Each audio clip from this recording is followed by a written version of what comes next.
Hi guys, this is Mr. Tan, and today we're doing another lesson in tourism and hospitality, and we are specifically focusing on sustainability.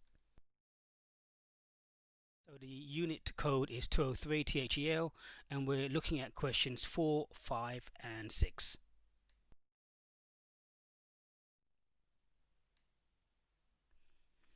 So as always, we're going to go through different stages, looking at the introduction, focusing on the questions, trying to identify the key words and to break the questions down so that we understand it, because if you don't understand the questions, then you really can't answer the question. We're going to look at, again, the definitions and what sustainability is, even though we've covered this before, and the importance of sustainability within the tourism and hospitality industry specifically. We're going to look at the role of ethics and corporate social responsibility and how that links into tourism and hospitality. And we're going to look at the marketing of sustainable tourism, and we're going to evaluate this. So let's look at the questions first. The first question is to discuss the importance of sustainable tourism development. So the key word here is to discuss, and discuss means to go into detail in terms of different viewpoints in terms of the importance of sustainable tourism. But obviously we need to understand what we mean by tourism, because part of the tourism and hospitality industry, so tourism development. And we need to also remember what we and know what we mean by sustainable. What is sustainability? And then we need to link sustainability to sustainable tourism and its development. The second question, question 5, says to analyze the role of ethics in developing and promoting sustainable tourism. So again, the key word here is to analyze. Analyze means to, or is how one factor affects another. How does one factor affect another? How does COVID-19 affect the tourism and hospitality industry? Well, it's had a big impact in terms of the social distancing when it's shut the majority of these businesses down, and a lot of businesses will be going out of business and people will be made redundant as a consequence of this. How one factor affects another. And then we're talking about ethics in developing and promoting sustainable tourism. So by now we would have understood what we mean by sustainable tourism, and then we're talking about promoting sustainable tourism. So that's the part of the marketing side of it.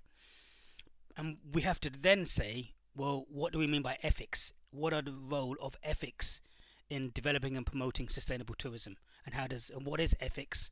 What are the definitions of ethics? And how does it affect the promotion of sustainable tourism? And then the third question says to evaluate the marketing of sustainable tourism destinations. So evaluate is the key word here. Evaluate in the English dictionary means to weigh up. To weigh up means to look for the pros and cons, the advantages and disadvantages. So evaluate the marketing of sustainable tourism destinations. So what are the advantages and disadvantages of marketing sustainable tourism destinations, which we will look at. We'll be looking at the complete marketing process from A to Z, and seeing what are the pros and cons of this. And then we're kind of bringing in ethics and corporate social responsibility into the promotion of this. When we're talking about sustainability, we are thinking about predominantly 3 areas. We're talking about a healthy environment, we're talking about a vibrant economy, and we're talking about an equitable society. Now, these PowerPoint slides are interactive, so if you download the Zapworks app on your mobile, so if you go to zapworks.com and you upload it to your mobile, and then you open up the Zapworks, and then you'll see this barcode here.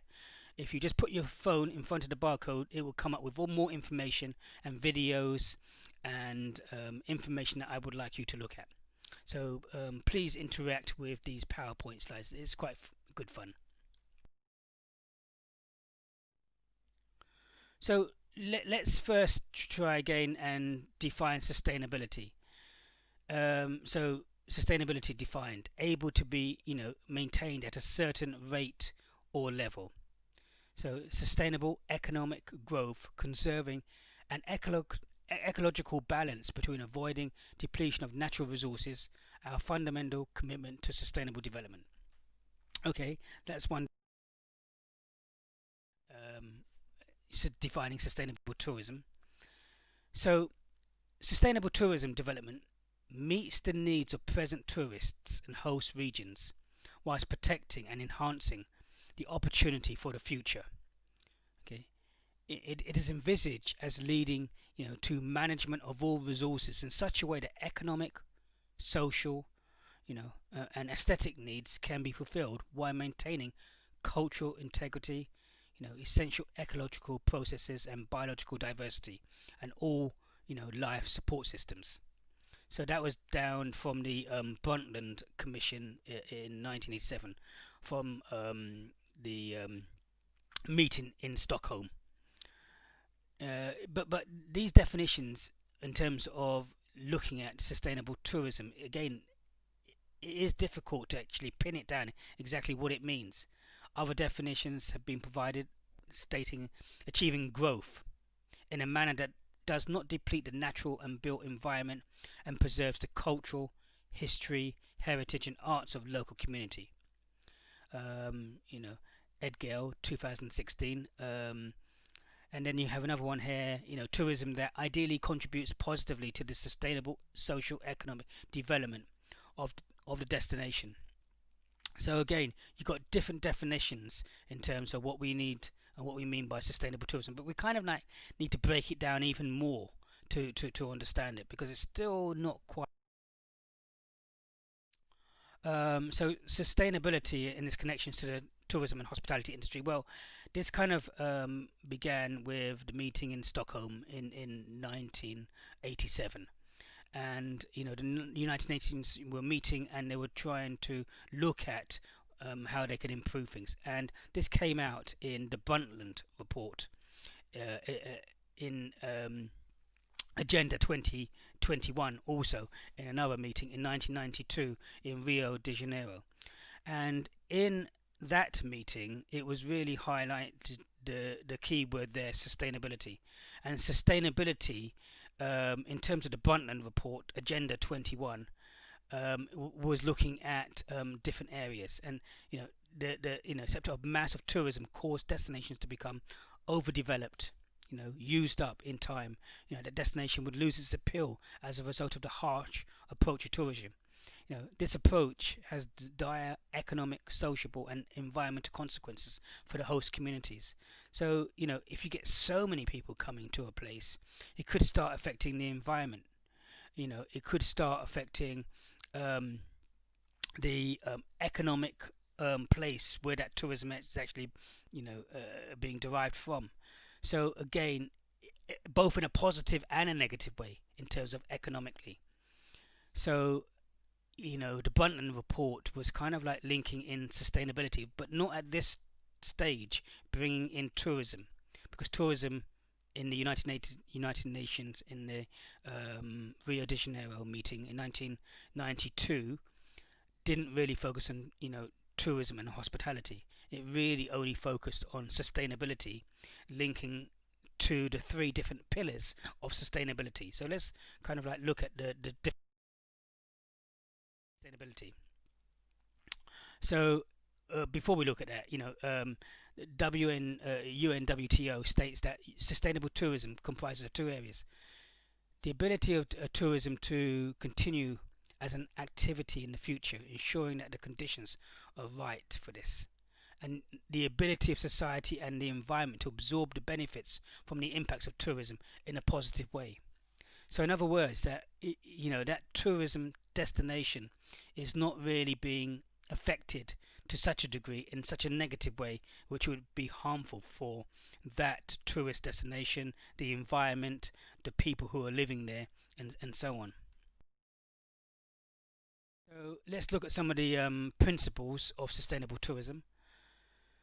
So when we're looking at sustainable tourism, we're saying to ourselves, well, we're using the resources sustainably, reducing overconsumption and waste, maintaining diversity, integrating tourism into planning, supporting local economies, involving local economies, consulting stakeholders and the public, training staff, marketing tourism responsibly, and undertaking research. So, um, you know, when we look at the principles of sustainable tourism, it actually involves a lot more elements. So let's look at the three pillars of sustainability, which we link to tourism, which is the social, the environment, and the economic side. Kind of what we've touched on already. Okay, because just mass tourism to any one location will have its impact, and the question is it sustainable? Is it long lasting?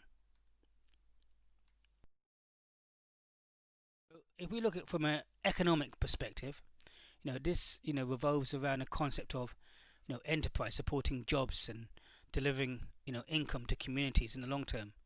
Without this, destinations, the communities cannot survive.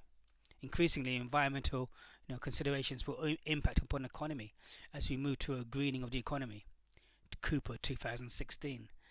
So we know that tourism and hospitality, as we all know, these are two different concepts, tourism and hospitality, will have a big impact on an area, an impact in terms of businesses, an impact in terms of employment, an impact in terms of greater wealth for that area as more money is being spent, which has an impact upon more taxes being paid to the government from those businesses making a profit. More taxes are from the employees who are working, and also not a drain on that country's resources, because if those people were unemployed, then they wouldn't be contributing taxes, and they would be taking money away from that country in terms of having to be supported to some degree or another.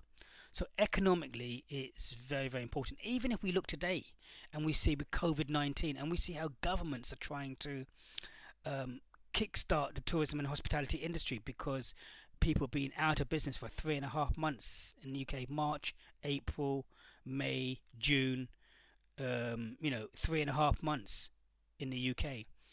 So, which has been very tough because people still have to pay their bills and they've still got their fixed costs to pay.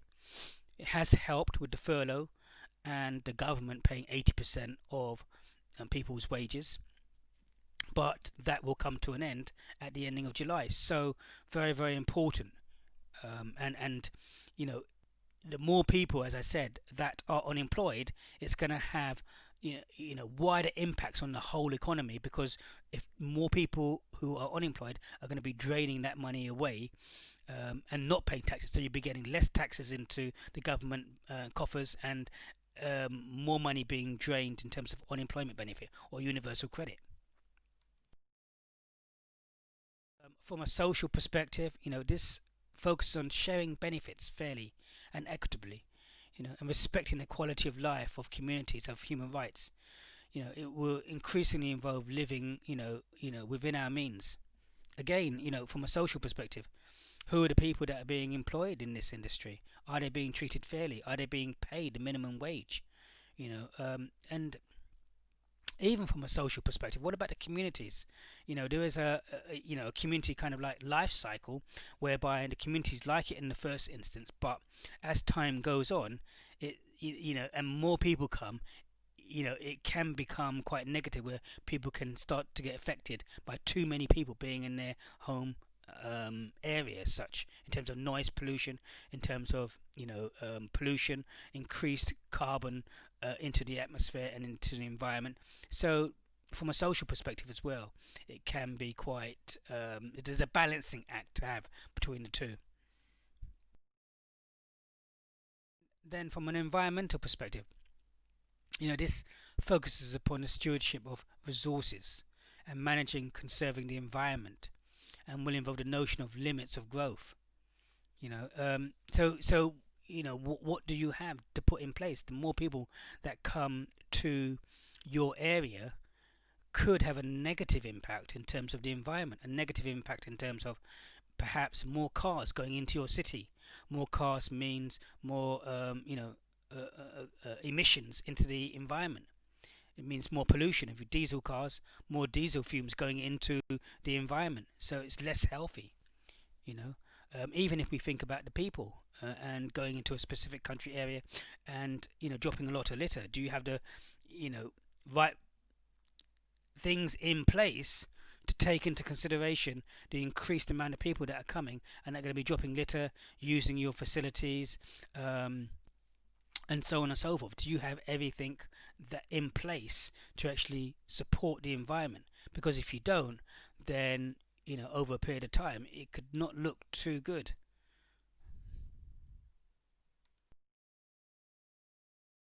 Ensuring sustainable success. What we're talking about is, sustainable profits will not exist in the long term without a healthy and attractive physical environment. Tranquil, stable, equitable social environment. Educated group of tourists and locals motivated to support measures to protect the local environment and culture. Okay, so we're talking about long-term profits, and so many times we talk about businesses being in it for the long term and not for the short term. And as well as businesses, the tourism and hospitality industry and trade is a business, so it needs to be sustainable for the long term. So when we look at the economic side, everyone can see the economic positives of it. We mustn't just think of the economic side alone. We must also take into consideration the social and the environmental impacts it can have. And also, the world is a big place now, and people can travel all around the world. So if you don't take care of your area, then you may not be a high on a list for visitors wanting to come to your location. So again, that's something to need to take into consideration. Is it sustainable?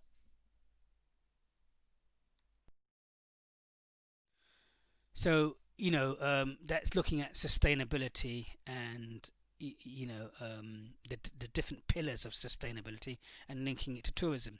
But we need to discuss the importance of sustainable tourism development.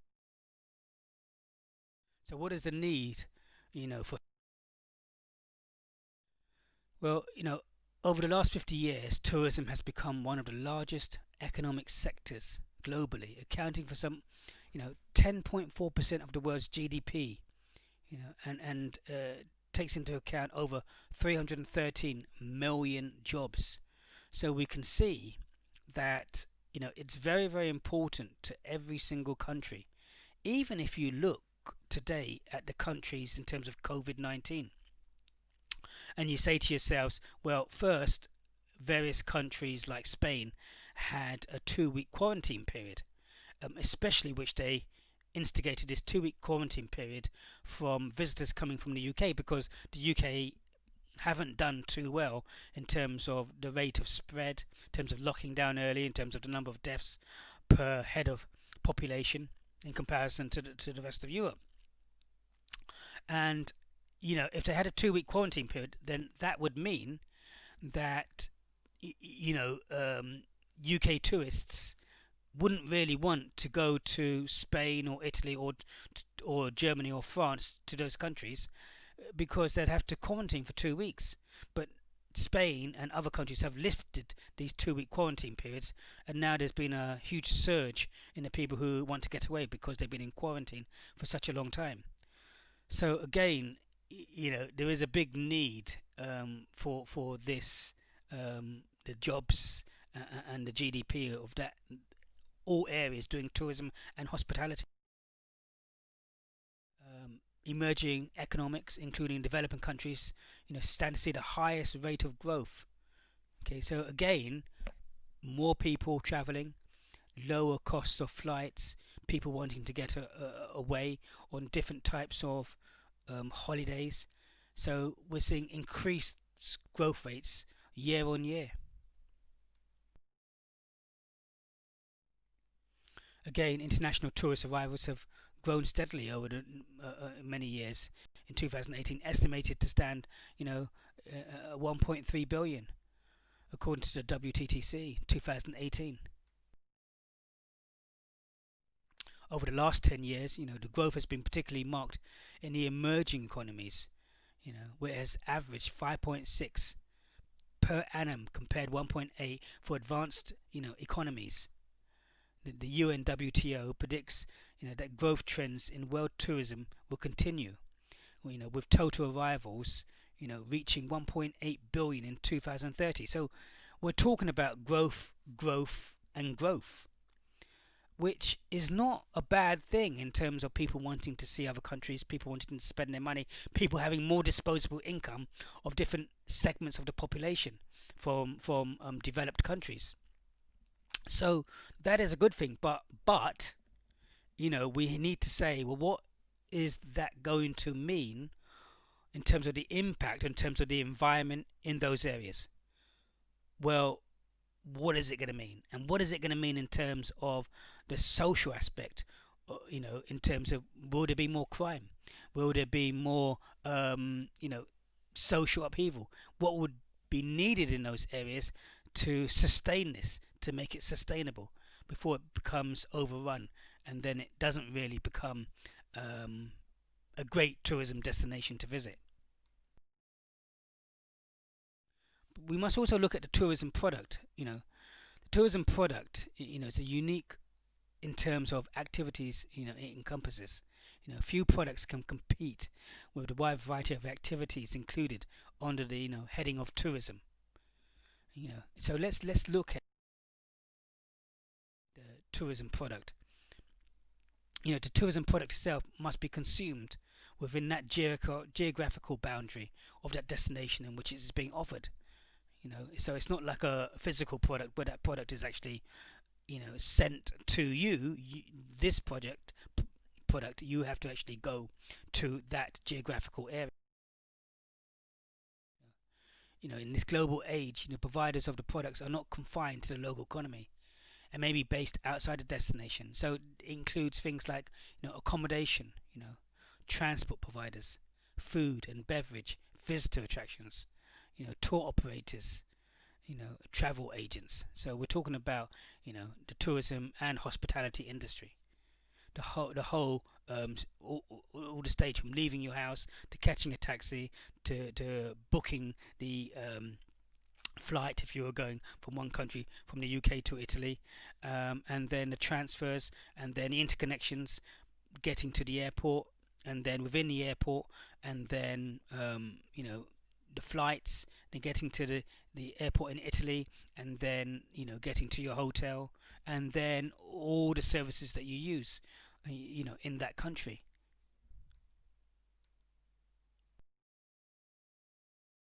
Tourism product, we can think of it as, in terms of the marketing mix as well. In terms of the product, you have the core product and you have the augmented product. The core product is actually the essence of the offering, holiday, on a tropical island, for example. Or you've got the intangible product, the offering itself, the actual elements of the holiday to the tropical island, like the tickets, accommodation. Got the augmented product, where the supply of the product adds extra features to be competitive, free extra nights, for example. And also, the augmented product is part of the branding. Who you go with and why you actually go with this. Which airline are you flying with? Why are you flying with that airline? The augmented product is also the branding. When we think about the product as well, the production and consumption of tourist products occurs simultaneously. It affects most sectors, both directly and indirectly, of the economy. This simultaneously of production and consumption also creates specific social and environmental impacts. Not only associated with the production of other products and services. Okay, so the tourism product, you're going to be, simultaneously of production and consumption. And it's going to affect that geographical area in terms of socially and the people who live around that area, and it's going to have an environmental impact. Even if you think about the carbon footprint, and you think, if we have an increased amount of people traveling around the world globally, what is that carbon footprint going to do to emissions and gases and to the ozone layer? How is that going to affect the environment from a world perspective? When we think about the interrelationships of tourism, we're saying to ourselves, you've got the communities in terms of the destination. You've got companies in that destination, and you've got consumers going to that destination. But also you've got tourism, the environment, and society and culture, and these consumers, and then taking into consideration, the environment in that area, society and culture in that area, and as tourism grows, how much can one area take in terms of tourism and hospitality? And even if we think now in terms of COVID-19, we think about tourism and hospitality at this precise moment in time. Even if we reduce down a 2 meter rule down to 1 meter, are people going to keep their distance? And if not, is that going to, cause another wave or another spike in terms of COVID-19 cases? So even there, we can see from a social, cultural, and environmental perspective, what impact is that going to have?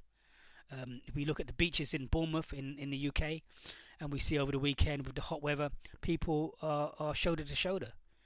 If we see, in various cities with Liverpool and supporting their football club having won the league, again, you say to yourselves, everyone all close together, not adhering to the 1 meter or 2 meter distance rule.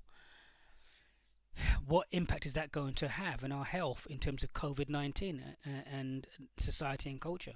Again, we can see how this has a direct influence in it. So, how are the tourism and hospitality industry going to react in terms of taking these factors into consideration, in terms of restaurants, in terms of their seating, in terms of seating outside, and so on and so forth? So again, has a direct impact on the increased number of tourists and that destination, and supposedly how that destination actually copes with that increase, especially now with COVID-19. When we think about the UN Millennium Development Goals, they include various goals, including eradicate extreme poverty and hunger, achieve universal primary education, promote gender equality and empower women, reduce child mortality, improve mental health, combat HIV, AIDS, malaria and other diseases, ensure environmental stability, and develop a global partnership for development. So again, the UN Millennium Development Goals, we can see, and they are kind of like linking in as well and having an impact in terms of the social and environmental side, in terms of focusing on areas that we should be thinking about as regards to sustainability with increased visitors to that area. We think about the life cycle of a destination. Again, we've got the life cycle a bit much like the product life cycle, where you have the introduction, growth, maturity, and then decline or extension. But in the same way, you have the tourism product destination life cycle, which is the exploration, the involvement, the development of consolidation and stagnation of that area, and then, like everything, there will eventually be either a rejuvenation, where it's rejuvenated with investment, thinking about sustainability and visitors and numbers and other issues like in the environment, or it will start to decline because the world is a big market now, and consumers don't just want to go to one location. So, from a world stage, consumers will look at everything. They will look at the benefits, and weigh up the benefits in terms of different destinations and where they want to go to, and what they're going to get out of it and what they actually want from it. So you can't be complacent now in terms of thinking that your destination is just going to continue to grow forever, because it won't. especially with new and emerging markets coming up, um, in the Asian markets where people want to go to these places. It's cheaper, the food is cheaper, and some people say you can get better value for money in terms of what you're spending.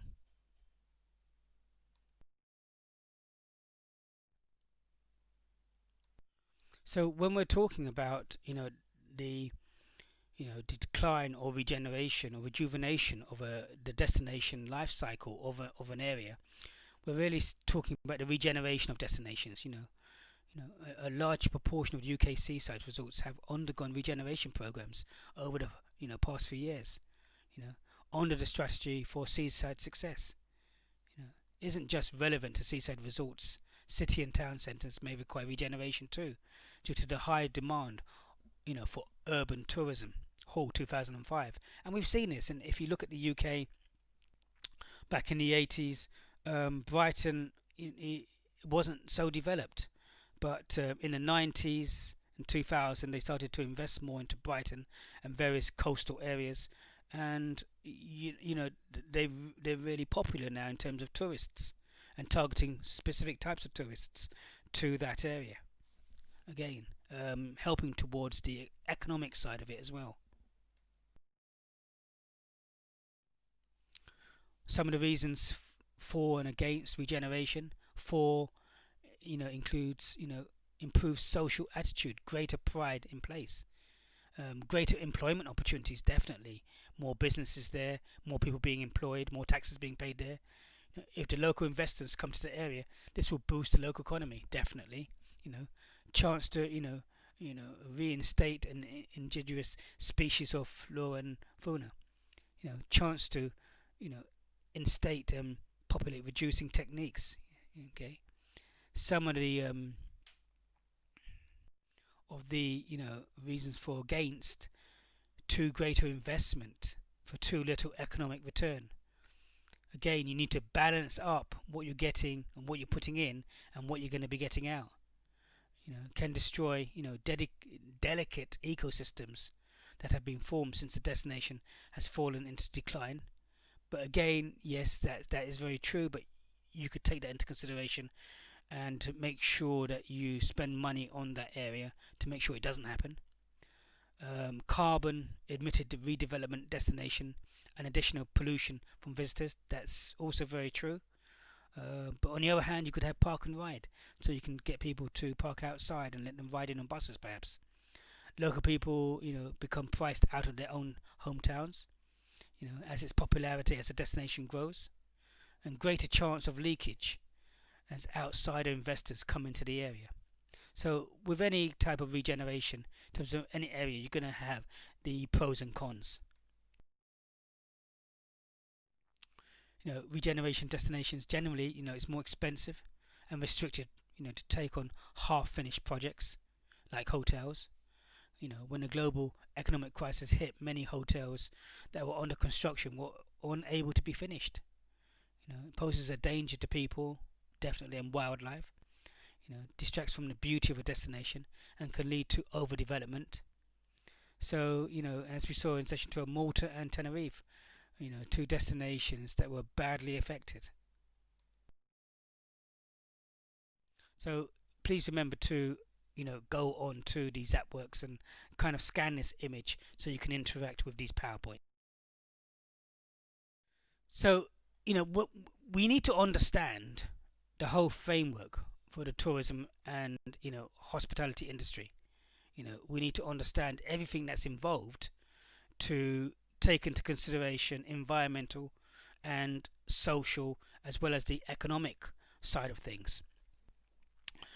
We've got here, you've got the traveller going from their home where they currently reside, and then the transit mode, whatever that transit mode is, by car, by train, by sea, by plane, and then you have the tourist destination region.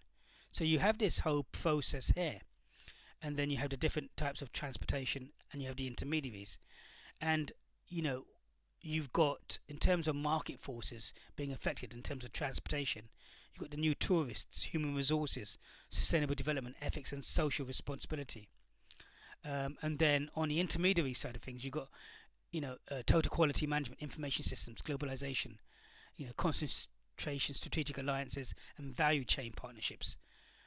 So you've got these things happening within the business. We're talking about TQM, total quality management, value chain, vertically integrating backwards. Why? Because we're trying to get cost efficiencies. We're trying to save in terms of increased sales, lower cost of goods, which gives you a greater higher gross margin. You've got your administration costs in your profit and loss account. If you reduce the costs from your administration costs, then that increases your net profit. If you take your administration charges away from your gross profit, gives you your net profit. So to lower the administration charges.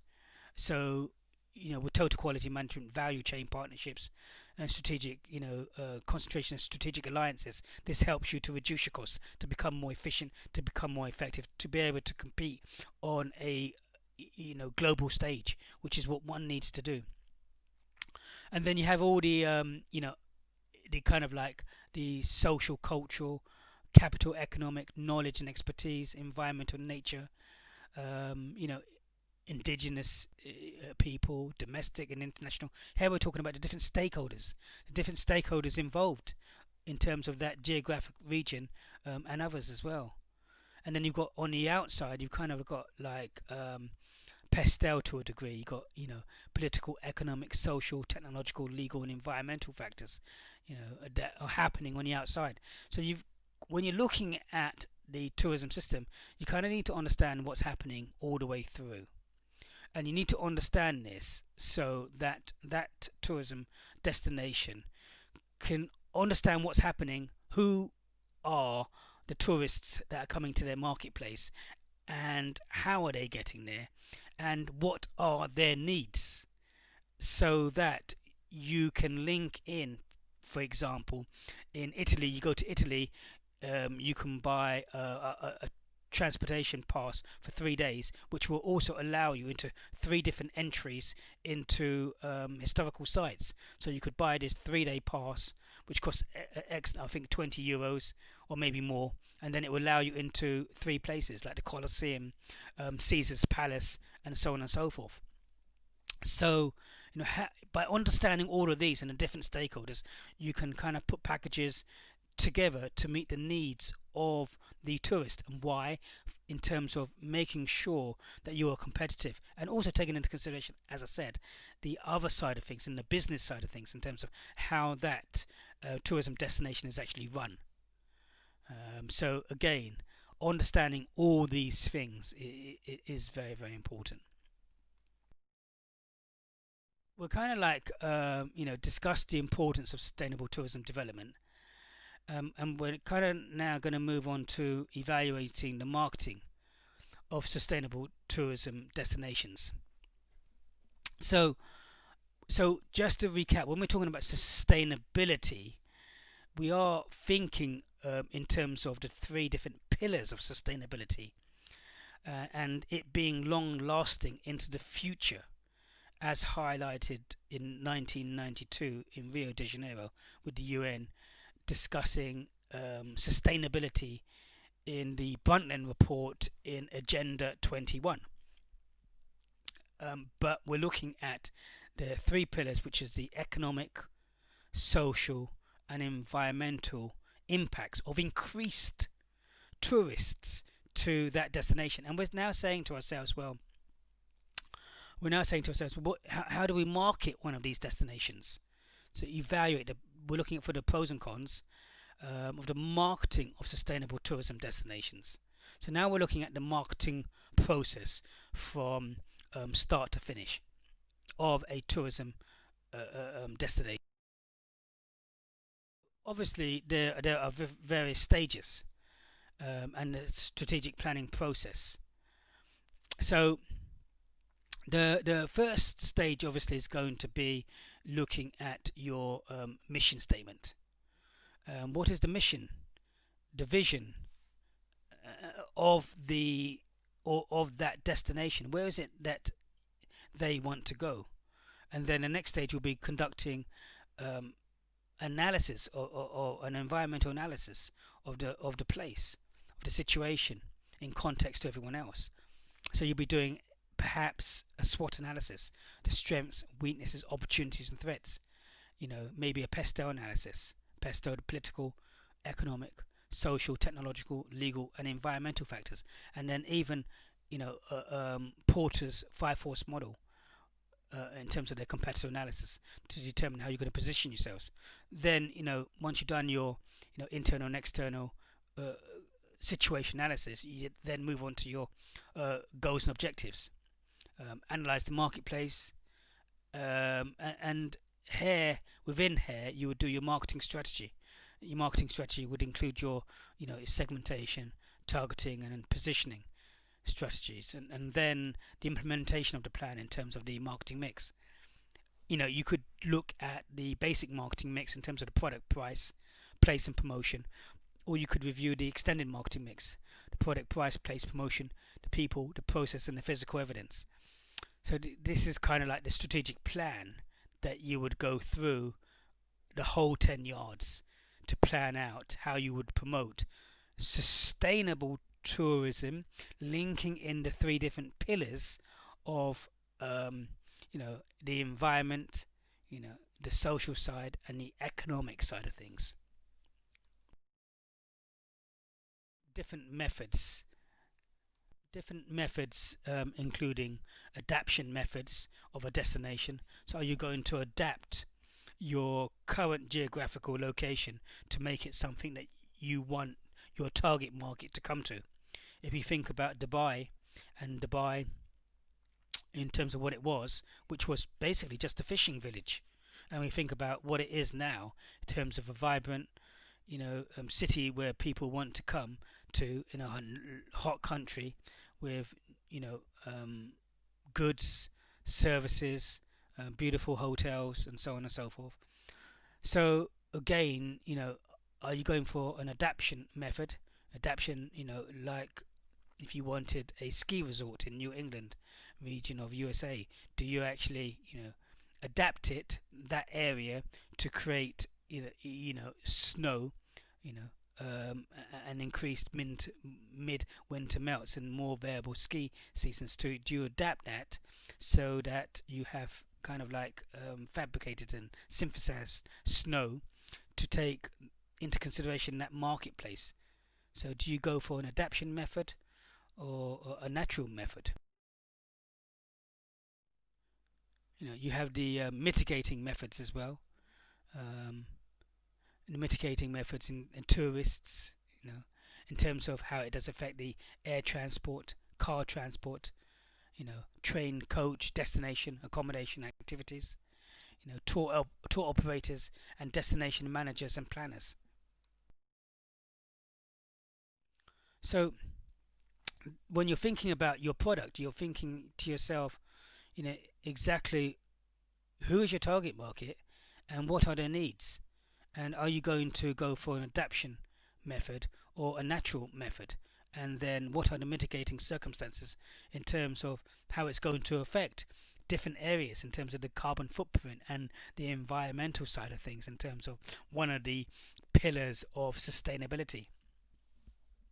So let's now look at a destination analysis. We've kind of like covered this before, but a destination analysis covers the vision, mission, aims and objectives. Who are the principal competitors? Destination competitiveness and market structure. What is the market structure for your area and how competitive is it? The dimensions of destination competitiveness, destination competitive and performance. So, and then a strategy for enhanced the destination's competitiveness and sustainability. So this is a destination analysis, but linking it to also the marketing strategy as we saw before. We're saying to ourselves again, the mission, vision, aims and objectives of the geographic location. Then we're saying a situation analysis.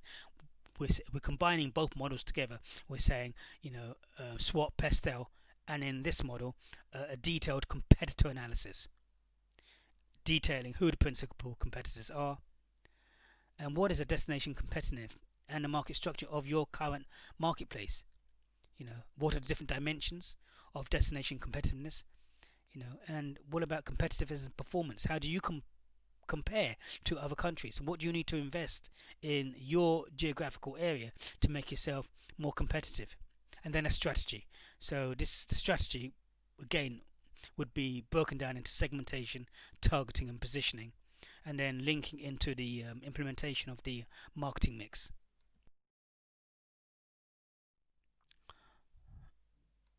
So if we start with the mission, a mission statement describes, what your business does, how it does it, for whom and why. It clarifies your, primary customers, your core business, and the location in which you operate. It should also incorporate your values related, to sustainability. A vision statement, it's a description, of what the organization wants to become. Patterson, 2016. A vision indicates, what an organization, would like to become. It carries aspiration and inspiration. Okay, so you need to say to yourself, well, what is the vision and mission for your geographical location that you're looking for and looking at? What exactly is it? Can you describe it? In terms of the organizational objectives, you need to spell out the goals that have to be achieved in order to realize the mission statement. They set out the detail for how a mission is to be achieved, and typically objectives in the tourism sector might include, a financial return, safety and security, customer satisfaction, employment conditions, and sustainable practices. Definitely sustainable practices now, because you kind of put that in as your objectives so that it's there and you're now thinking about the other pillars of sustainability. In terms of saying to yourself, where are we now? You're saying to yourself, what is the destination? What is the product? What is the product? What are you offering there? Development analysis, competitor analysis, visitor analysis, resident analysis, marketing, positioning, destination, audit, and marketing plan. So we touched upon some of these things. We're going to go into more of this again. But where are we now? So we need to find out who are the people that really, you need to do your research, and you need to say to yourself, well, who are the visitors that are coming to your location? Is it domestic tourists or international tourists? How long are they spending there? How much are they spending on average? Where are they staying? Are they staying in hotels, campsites? Where exactly are they staying? What is the market structure for your area? Again, and has that been increasing? Has that been decreasing? So again, you need to have all this information, and then in addition to that, you need to say to yourself, well, in terms of market information, because it does really start with your customer, the visitor. Then you need to say to yourself, well, what are these people like?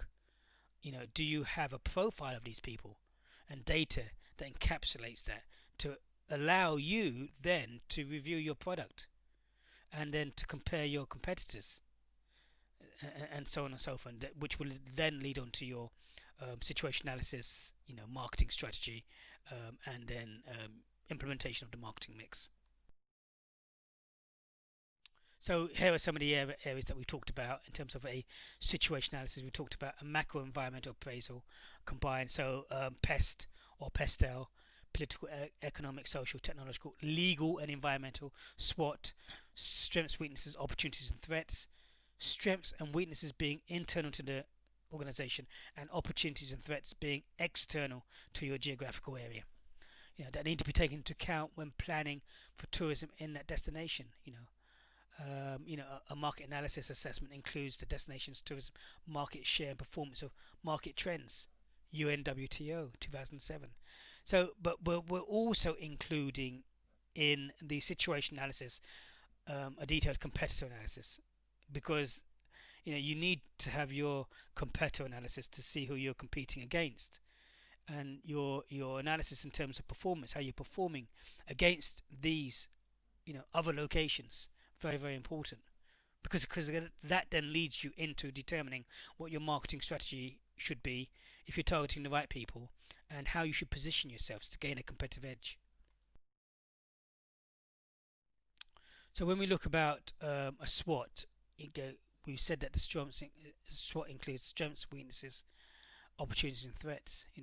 So if we look at the SWOT of an adventure travel company, some of the strengths might be, for instance, to assess a full range of guides to close to international airport, very close. Permits to operate in 3 national parks, partnership. Do you understand? You're detailing the key. You're not just making a list of as many as you can possibly think of in terms of strengths, weaknesses, opportunities, threats, but you're really thinking about possibly the key strengths and the key opportunities. If it was me, I would have the top, anything from 3 to 5 key strengths, weaknesses, opportunities, and threats in relation to either your company or your geographical area.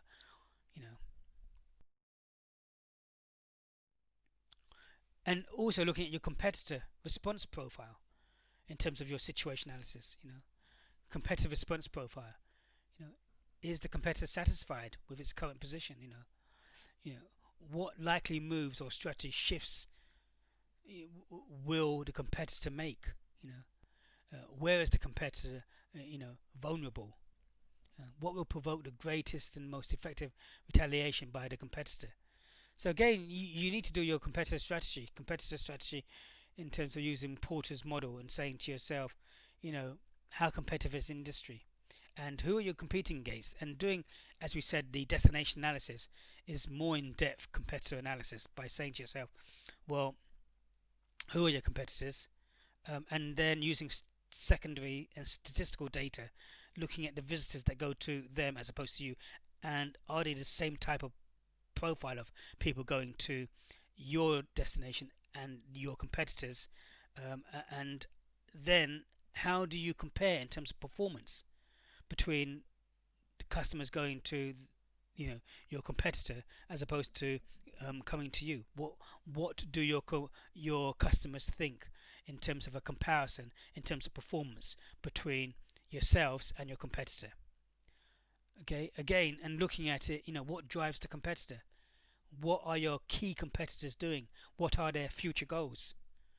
In terms of your competitor, what is their current strategy in how their business is currently competing? Again, the capabilities, strengths, weaknesses, and the assumptions held about itself and the industry. Okay, so where are we now? An analysis of to formulate a strategy in light of an assessment of key rivals. Or Michael Porter, who says, created the response profile, a competitor analysis framework. So again, you really do need to go into more detail to assess who your competitors are, who are the people that are visiting your competitors as opposed to yourself. Can you capitalize on anything, and how do you perform? Are you performing well or not, and what do your customers want for the future, and is it sustainable, and what investment are you going to get to invest into that? So these things need to be done, because then that would lead into, again, are you going to continue with the same segmentation and targeting strategy, and if so, will you change your positioning strategy or keep the same positioning strategy? So this needs to be done in order to allow you to do your marketing strategy. We looked at PESTEL, political, economic, social, technological, legal, environmental. Political side in terms of Brexit in the UK.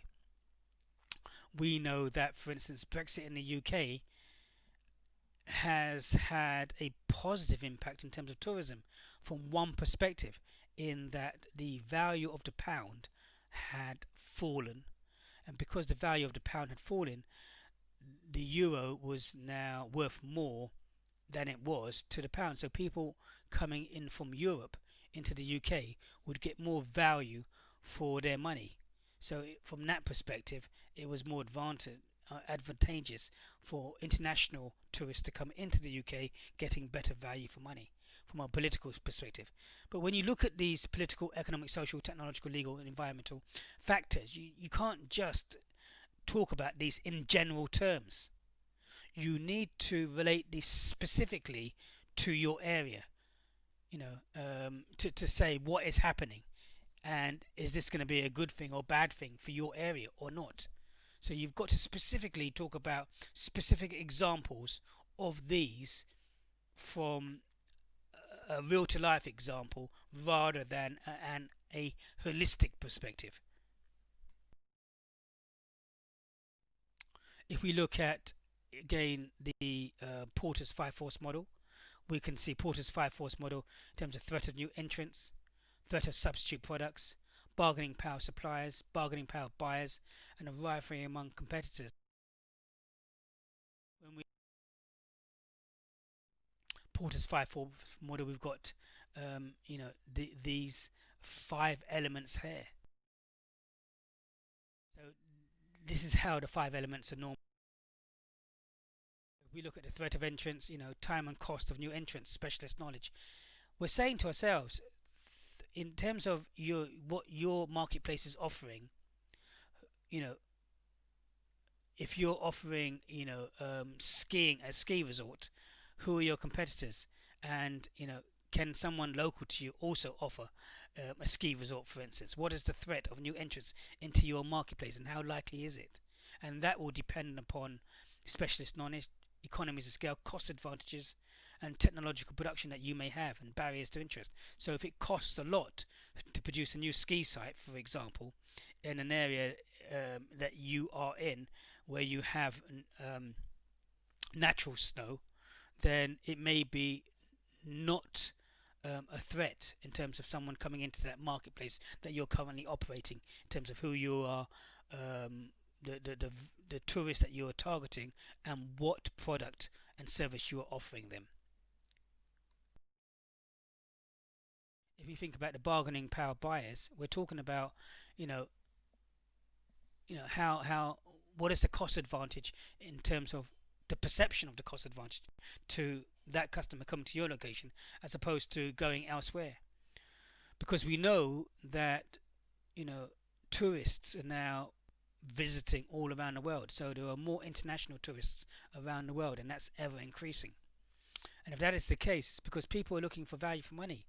People are exploring more, people want to see more, and it's cheaper to go to other places in terms of flights, in terms of hotels, in terms of food, in terms of accommodation, and also in terms of the perceived value for money that you get going from one location to another.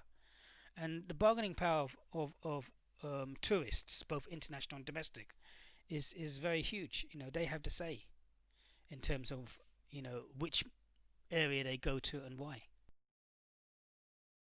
Substitutes, we're talking about substitute performance and the cost, of change.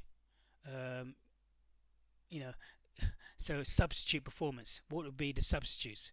Well, we know that because of COVID-19, people haven't been able to travel because people have been worried about traveling, so they haven't been wanting to travel. They haven't been sure about the spread of the virus on the planes and the distancing rules, as opposed to 1 or 2 meters, because you're sitting right next to the person next to you on the flight, even though they have a face mask, and you don't know about the cleanliness of the toilets, so you don't know about all these issues. So the threat of substitutes, substitute performance, and the cost of change. Well, people have had no choice really. More beaches in the UK, so people have been going and doing things more domestically rather than going internationally, because they've really had no choice. And also with the added restrictions in terms of the quarantine period when you fly. But some of those quarantine periods now have been restricted, have been removed. Bargaining power suppliers, who are the suppliers? The number of suppliers would depend upon that. Where do you get all your materials and source for your geographical area, and the suppliers that you get for the things that you do? Okay, and so who has the power there in terms of the raw materials that you have coming into your geographical area?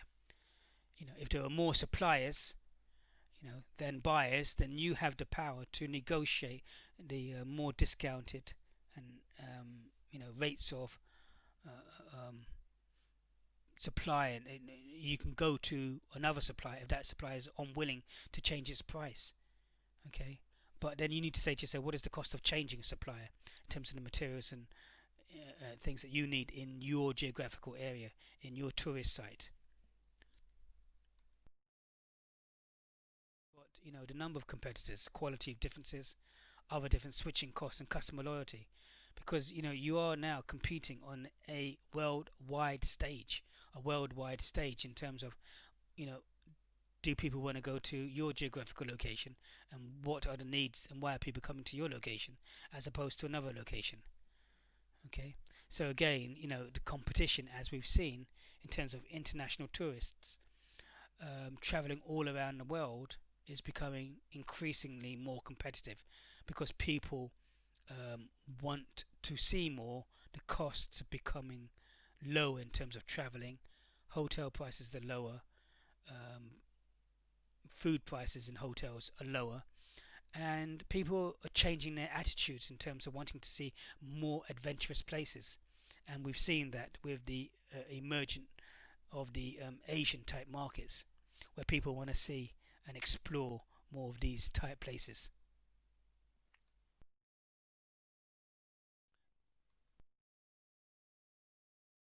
you know when we look at we're still on like the analysis, the different levels in terms of analyzing your marketplace. Okay, we've kind of looked at the mission, the vision, aims and objectives. We've looked at Pestel and SWOT and Porter's five force model. And we're saying to ourselves, what are the elements to be considered during this situation analysis? You need to take other elements into consideration, including the resources. Do you have the right people and resources? Do you have the financial resources to invest into an area? To develop it, to regenerate it. Do you have that? In terms of the industry structure, relationships, organization, and funding. Market in terms of the growth trends, volume and spend, growth in source countries, areas, segments, seasonality, and relating to supporting industries, public services, financial services, retail, construction, manufacturing, suppliers. So, when you're looking at the environment areas, you're saying to yourselves, what are all the issues that you need to take into consideration into your area to make it to what you want to make it, in order to compete against the competitors who you need to compete against to meet the needs of your target customer. So you do your market analysis, and then after you've done your market analysis, you're then moving on to kind of like the marketing strategy. And the marketing strategy is saying to ourselves, well, there are three different stages to the marketing strategy, which includes the segmentation, and then the targeting, and then the positioning. So if you segment the market, you're saying to yourselves, how are we going to segment the market?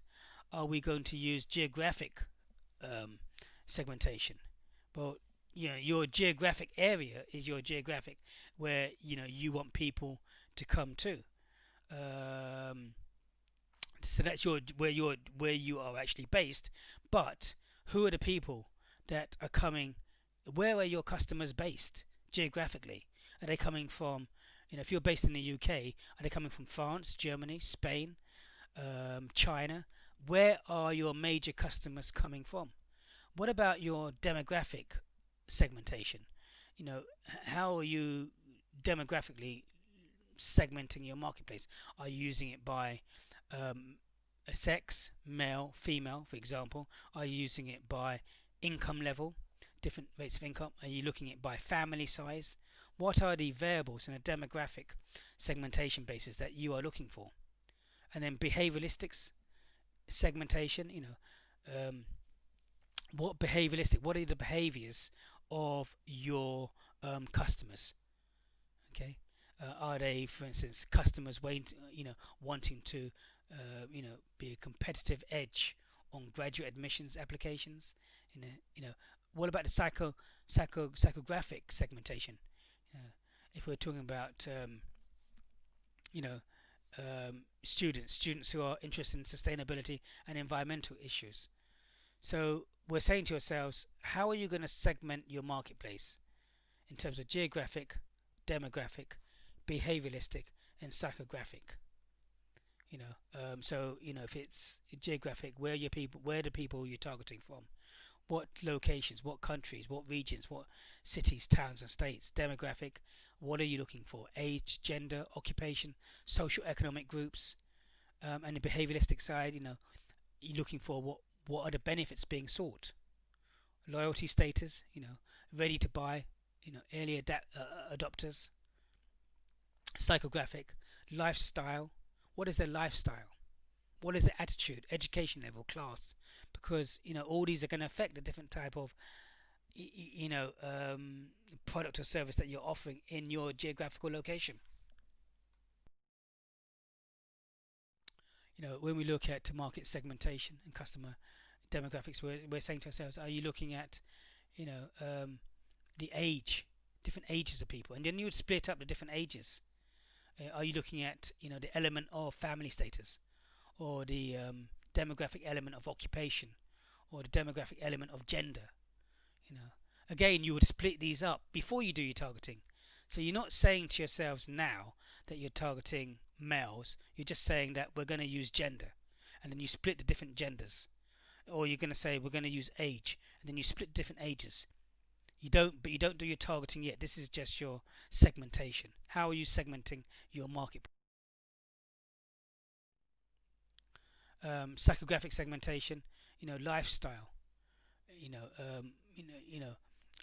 personal behavior values, buying style, how they see themselves. Which elements are you going to use in the psychographic segmentation? If we look at examples of market segments, again, you look at you say to yourselves in terms of a strategic framework. So we're saying to ourselves that examples, if you're looking at segmentation description, and then you've got different categories: the serious adventurer, the weekend receptionist, the incentive group, and then you say to yourselves, age range of traveller. For the serious adventure, maybe 25 to 40, weekend receptionist 30 to 45, incentive group 30 to 40, 55, origin of traveller, okay, gender of traveller, mainly male, mainly female, 60% male, 40% female, reasons for travel. So you are actually splitting up different types of people, and you're saying to yourselves, who are the different types of people that can fit into these market segments? Because then later on you would go on and say to yourself, who are we going to target from these market segments and why? So then we move on to the target market, and the target market strategy is to identify and profile the most appropriate and lucrative market segments, their profiles and preferences, a suitable product portfolio to match the target markets, an assessment of critical success factors and destination capabilities required in support of the positioning strategy and target markets. Well, why is this so important? This is so important because your destination only has so much money to spend in terms of marketing your destination or your tourism and hospitality site. And because you only have a limited amount of resources, you can't target everyone. So you have to target, as it says, the most lucrative market segments, so that they bring in the maximum amount of revenue. Taking also into consideration, you don't want to overpopulate the area, because we're now talking about sustainability, and we're talking about different pillars of sustainability that affect obviously in the environmental side and the social side, as well as the economic side. So we need to take all these things into consideration. So we need to say to ourselves, who exactly do we want to come? Not just anyone and everyone, but we want specific types of people to come, and the reasons why. So here we have the STP process, the segmentation, targeting, and positioning. So remember, you would have done your vision, mission, aims, and objectives. You would have done your situation analysis, including SWOT, PESTEL, Porter's 5-force model, and more detailed competitor analysis in terms of using statistical information to look at who are the people coming to your geographical area, How do you perform? Who are your main competitors? How are you competing against each other? How are they positioned? What is your performance against theirs? And so on and so forth. Then that leads you onto your segmentation. What segmentation variables are you looking at in terms of, demographic, geographic, psychographic, behavioralistic? And then you would break down these different segments. And then once you've broken down the different segments, you would say to yourself, who in those segments are you targeting? Who in those segments are you targeting? And then following that, you move on and you say, what is going to be, our positioning strategy? So your positioning strategy obviously is going to be made in relation to how you fit in to the whole marketplace and your competitors. Why? Because you want to gain yourself a competitive advantage. Okay. So some of the benefits of tourism. We've talked about these before. We've talked about regional development. We're talking about rejuvenation. We're talking about more businesses being employed, which contributes to more taxes to the economy into that area. We're talking about more employment, and we're talking about those people working in that industry paying more taxes. So, but there are debates around these as well in terms of taxes and employment and low skilled, longer hours, low paid people working in those industries. But there are nevertheless still economic benefits to so many of economic benefits, generates rapid injections of expenditure into the local economy. Definitely major job creator with jobs that do not require high levels of training. Tourism can generate twice as many jobs as other economic sectors such as oil production. Rapid improvements in living standards creates demands for goods and services. It maintains a viability of enterprises at the destination. So definitely lots of economic benefits. Economic benefits of tourism, developing world, ability to earn foreign currency, you know, creates infrastructure and facilities to benefit the local economy and society. Um, so we've seen this for many different societies, and the Olympics and World Cup, where areas are then rebuilt and infrastructure and investment put into the area. But there is the counter argument to that by saying, well, what has happened after that to those areas? But nevertheless, it can create infrastructure and facilities to that to benefit the local economy and area. Encourages the development of an entrepreneurial culture. Definitely entrepreneurial culture. Reduces dependence on primary economic sources such as mining, oil, and agriculture. And creates a stimulus for domestic tourism industry. Definitely, yes. If we look at the value of tourism in the UK, we can see that it's increasing in terms of tourism expenditure. It's increasing all the time. So it's already up in over 140 million, almost between 120 million and 140 million between 2008 and 2012. So we can see the amount that is being spent, in terms of tourist expenditure. That's just tourist expenditure in the UK. If we look at, in the UK, direct employment, again, we've got, you know, tourism totals almost 170 thousand people being employed, directly in the employment in the UK, tourism direct employment. So, and we can see that all the different areas, and there will be other areas as well, which will, increase these numbers. So over 170,000 people being employed. Benefits of tourism: positive environment impacts on tourism, conservation of heritage buildings, wildlife and landscapes, reuse of derelict buildings for tourist purposes. I mean, even if you can argue that a lot more people coming could create more environmental impact from a negative perspective. But even if I take, for instance, St Michael's Mount in Cornwall, where you had the old fort, which was then changed to a mission, and you've got the old buildings and the upkeep of that, and the people who are actually going in to that heritage site and paying money to go in creates lots of money for that building to reinvest into the maintenance.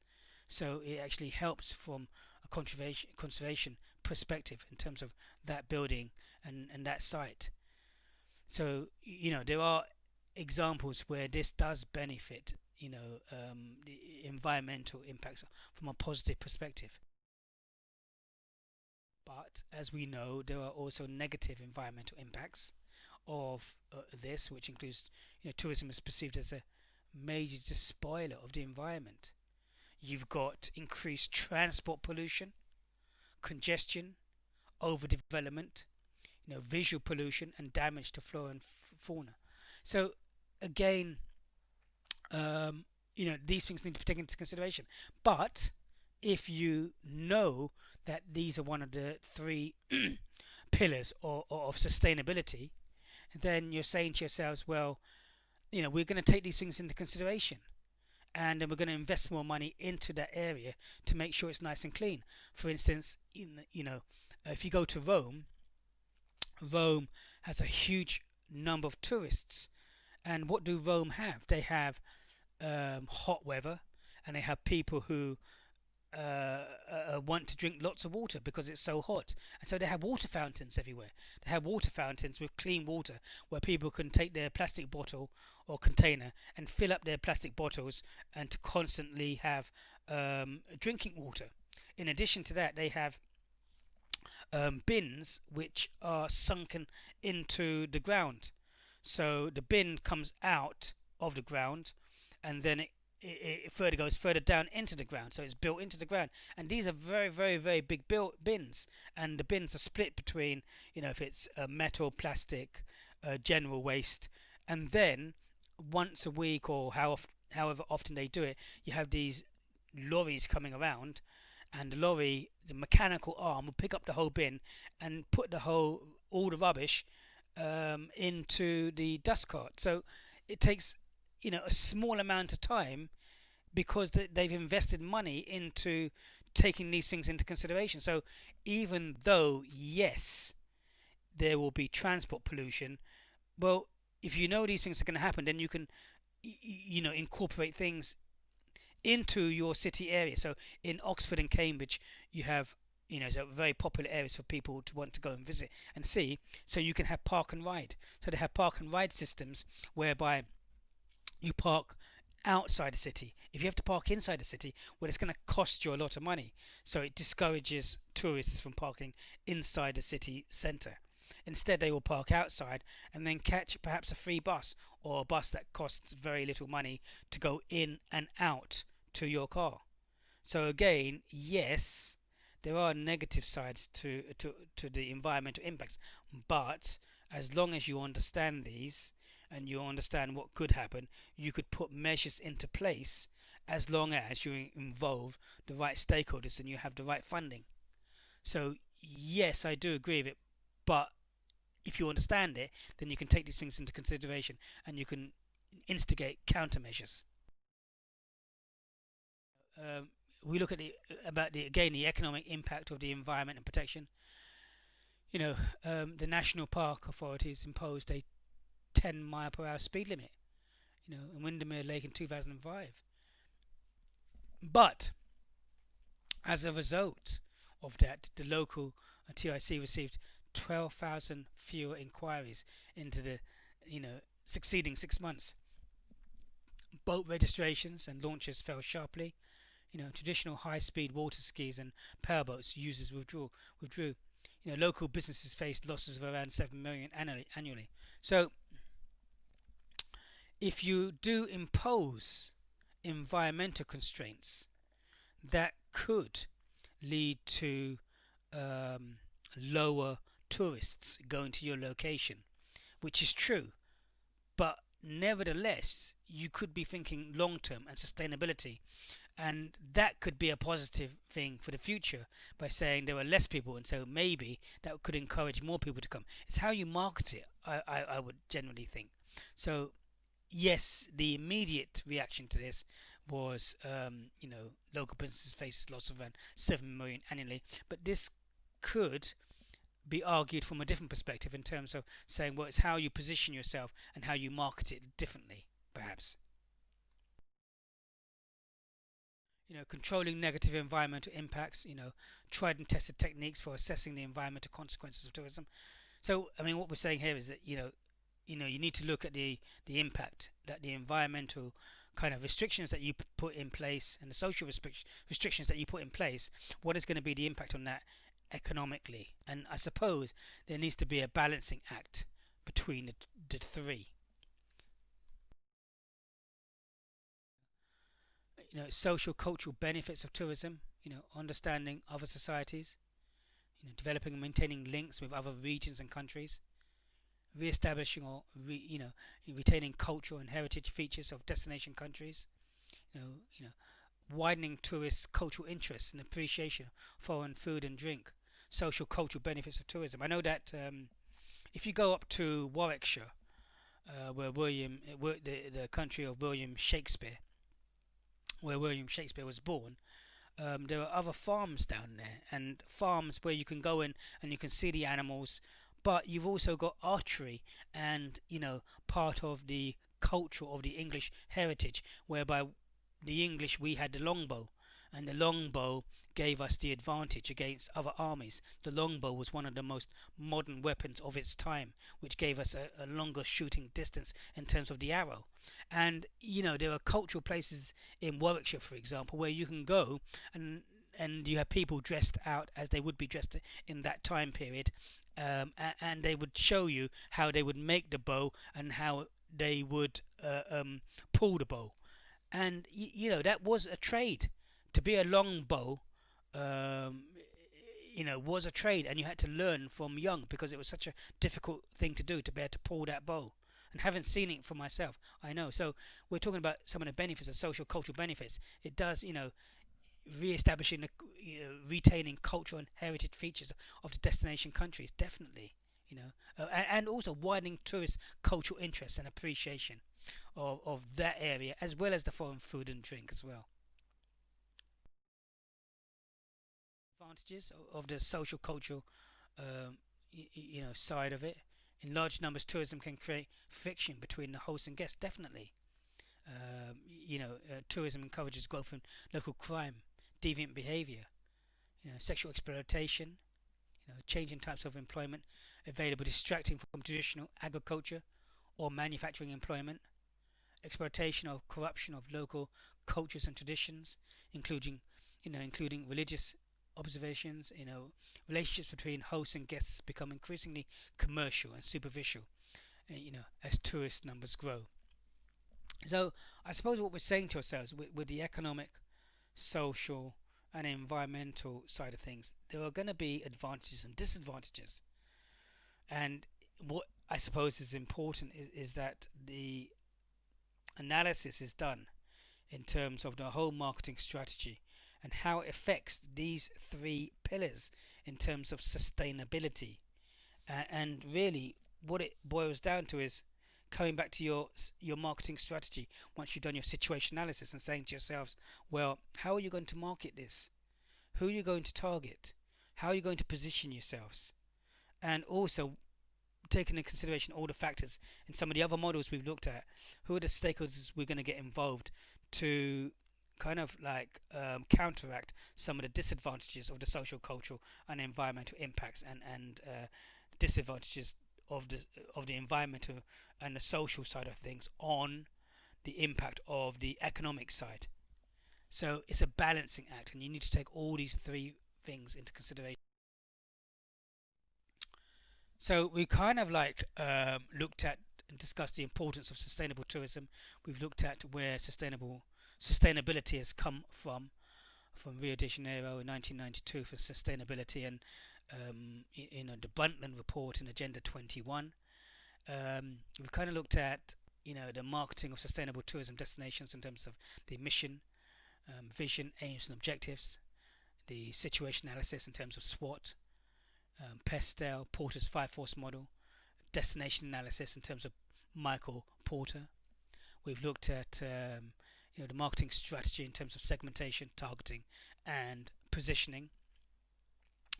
And we've looked at then the benefits of the three different pillars, both the benefits of the pillars of the economic, environmental, and social side. But we've also looked at the disadvantages of the economic, social, and political side, and we've kind of like discussed these in terms of a balancing act.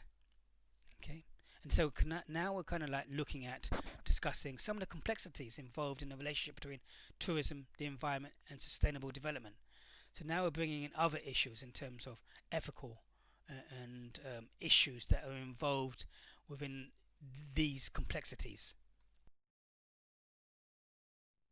So we're looking at ethics and sustainable tourism. So we have to first say to ourselves, what do we mean by ethics and sustainable tourism? So we're saying to ourselves, these are the moral principles that govern a person's behavior, conducting of an activity. Refers to the codes by which human behavior is guided, how people respond to each other, and how they travel, how business is done. In tourism, ethics is concerned with how it is managed at industry and individual tourist level. We're talking about personal decisions on the moral principles and what would be the right or wrong activity for individual employees. Decisions linked to the values and culture of the organization. So when we're talking about ethics, we're saying ethical values are the core benefits and standards that will dictate the stance a company takes in relation to its marketing, such as honesty and fairness. Okay, so what does that place believe? What does that place feel about its ethical values?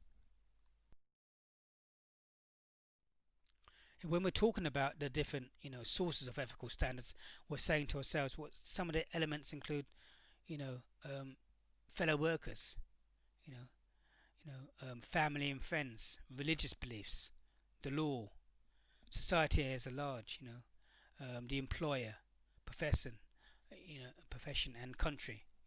We're talking about the individual conscience in terms of all these different elements.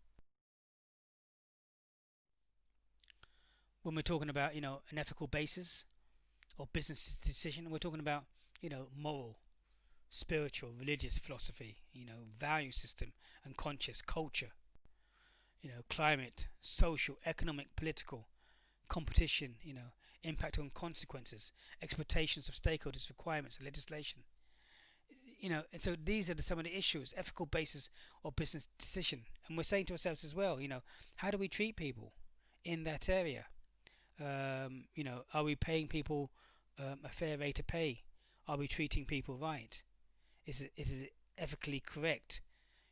Even if you think about some other industries like companies, retail companies that have bought and had their supply chains in other countries like India, and then you find out later that they've been buying their clothes from kind of like sweatshops that have been employing children from the ages of 7 to 12, working a whole day, getting maybe 1 or 2 pence a day. And then you realize that these clothes are so cheap because they're using child labor, or you find out that the buildings are not safe and the building falls down and kills X number of people, or that these people are being exploited. So is it ethically correct? Is it morally right? So you're saying to yourself, ethical basis or business decision. And the thing is, in today's world, I believe that ethics does come into it more and more, and it comes into it in terms of how you are perceived from your customer. Because if you are perceived in a negative way, that could influence your customer from coming to your location and going to another location, because in terms of their own ethics and their own conscience and what they believe should be the case. So we live in a world today of technology, social media, Twitter, Facebook, communication. We can communicate very easily around the world within a flick of a finger. Um, so we know what's going on all around us.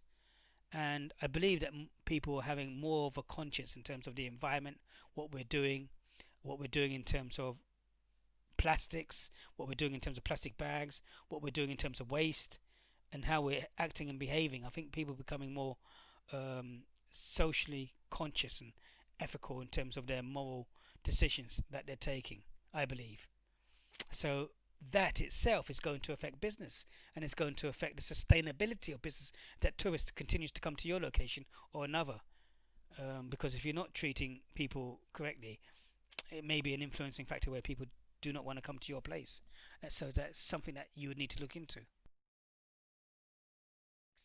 Ethical issues in tourism, respect and understanding the guest and the host relationships.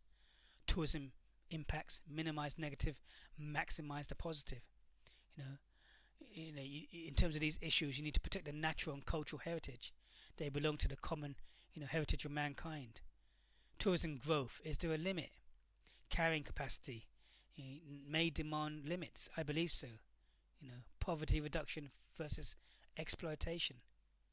Opportunity versus threats. These are some of the issues and ethical issues in the tourism and hospitality industry. When we look at the UNWTO in terms of the global code of ethics for tourism, there are 10 principal codes, and they apply, to cover the economic, social, cultural, and environmental components of travel and tourism. Article 1, tourism contribution to mutual understanding and respect between peoples and societies. Tourism as a vehicle for individual and collective fulfillment. Tourism, a factor for sustainable development. Tourism, use of the cultural heritage of mankind and contributor of its enhancement. Number 5, tourism, a beneficial activity for host countries and communities. Obligations of stakeholders in tourism development. Right to tourism. Liberty of tourist movements. Rights of the workers and entrepreneurs in the tourism industry. Implementation of the principles of the global code of ethics for tourism. But these are not set down by law. But the good thing is, at least they're there in terms of the UNWTO, in terms of a global code for ethics, which countries and areas should be striving to move towards.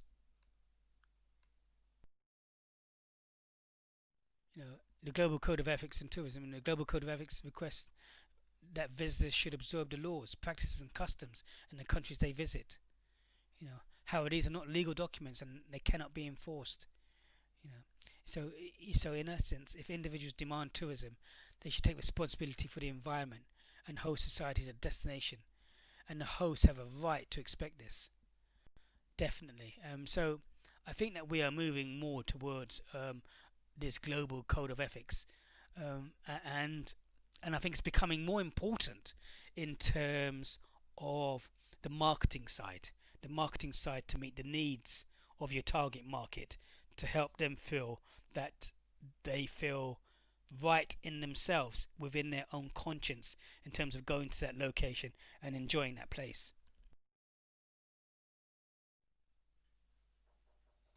So some of the problems with ethics and sustainability, they're based on values, not laws. People and businesses can only be encouraged to adopt ethical behavior. It's seen as a national, not an individual issue. Therefore difficult to encourage tourists to act ethically, and might appear to be contrary to the spirit of tourism. Escape, relaxation, and fun. Ethics, but when we talk about ethical tourism, we're not just talking about ethical tourism in terms of the tourists, but we're also talking about ethical tourism in terms of the geographic location as well. Ethics, but it is very, very difficult to educate the tourists to act and behave in a certain way that they're not used to behaving. That is it is a difficult thing to do, but I do believe that people will change over a period of time. Because we are so informed technologically, we will learn more about societies and places that we are going to. We will do the research before we go there, in regards to do's and don'ts, for example. And it's a slowly catch the monkey type of um, situation, where as time goes on, I think we become more knowledgeable and more understanding. And I think with that knowledge and understanding, I think that tourists can then, having that information, can then take the appropriate action. You know, there is an increased demand for ethical travel. You know, a variety of markets studied in recent years have documented sustained interest amongst consumers in tourism products and services that protect the environment and respect local cultures. And I think that a lot of people do want to see more natural places, and I think people are becoming more respectful of cultures and societies. So I do believe that is happening. So there seems to be an increased demand for this type of ethical travel. If we look at it in a research conducted by Blue and Green Tomorrow, they found that 1 in 5 would pay more for holiday with a company that has a better environmental record and social record. You know, U.S. travelers stated that they, you know, turned off lights, 96%, and air conditioning, 72%, when not in their hotel room. And participated in the hotel's towel linen reuse program, 90%, and used the hotel's recycling facilities, 81%, in order to travel green. And I do believe that as time goes on, and as the facilities are there in those areas for people to be able to um, use these ethical issues, then I think people will use them as well. I think people are becoming more um, aware of these issues, and actually changing their behaviors. You know, we can see it, 66% of consumers around the world would say they prefer to buy products and services from companies that have implemented programs to give back to society.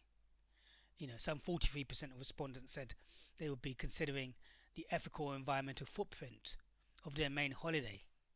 And again, with the environment being very, very important and these issues being key, again, consumers' perceptions and behaviors are actually changing towards ethical travel.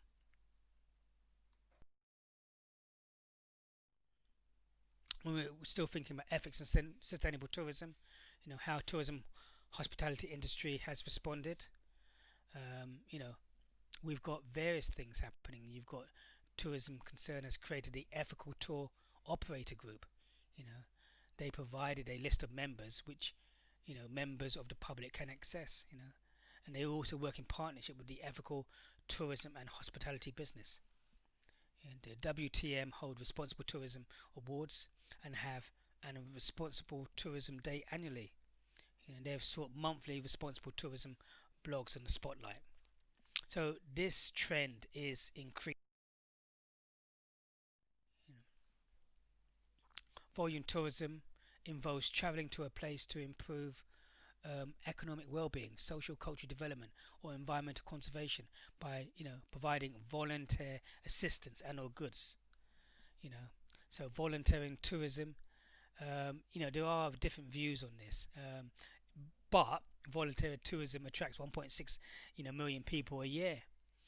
And the market is worth up to 1.3 billion, as reported by the Guardian in 2014. You know, so voluntary tourism. But it has received some negative press in recent years. As many volunteering opportunities may not bring real benefits to the host communities and may exploit the good intentions of well-meaning volunteers who pay thousands of pounds to go. Okay, and tourism concern have identified it as an ethical travel dilemma. But the intentions are there. The intentions of the people who will pay money to go and live there so that they are giving back is a good thing. But as it says, there has been negative press in certain instances, and I don't know really what the statistics are in terms of, all the good deeds it has done.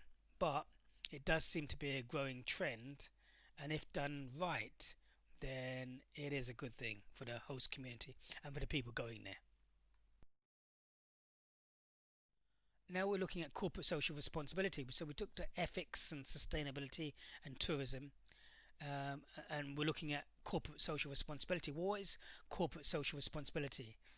Um, but there is no single definition of corporate social responsibility, and it no longer refers solely to charitable contributions, detached from a company's core business.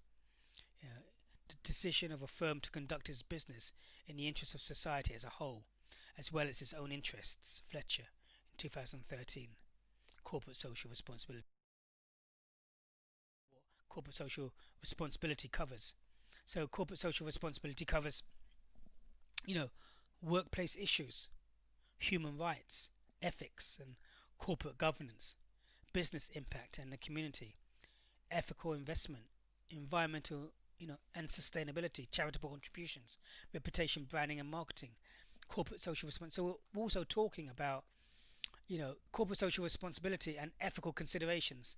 Again, all combined together, ethical considerations of the tourist and the company, but ethical and corporate social responsibility of the company and companies within that geographical the area that is selling that tourist destination. How are they treating the people there? What about the pay? What about the working hours? And how is it benefiting the community? So these issues and are important because no one can now hide from social media and uncovering how people are treated and so on and so forth. So meaning attached to corporate social responsibility, we're talking about, economic responsibility, you know, legal responsibility or liability. Legal responsibility in terms of emissions that a company might, put into the environment. Legal responsibility or liability. I saw a program on TV the other day about IKEA, and IKEA have their supply chain around the world or in different countries where they get only, wood that has been felled and conducted on an environmental and social basis.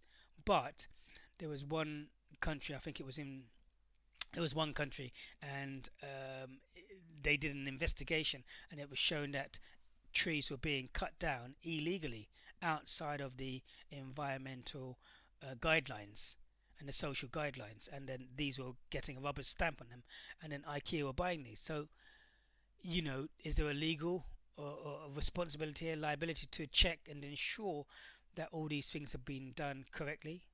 Social responsibility and ethical behavior, socially conscious or aware, responsible for casual mode, legitimacy, profit or invalid. So, higher standards, trustees, guardian, strategic. So meaning attached, and the corporate social responsibility is important now in terms of the pollution, how they treat people, where they buy their goods from, the impact that they have on other people, because you know tourists and your target market coming to your destination will hear about these things in terms of the corporate social responsibility, in terms of the companies that are working within your industry or even your area itself, in terms of how it's behaving in terms of corporate social responsibility. So that can either have a negative impact, and since there is buyer bargaining power, as we've identified on Porter's 5 force model, the buyer has the choice to decide to come to your place or not, and to go to another location.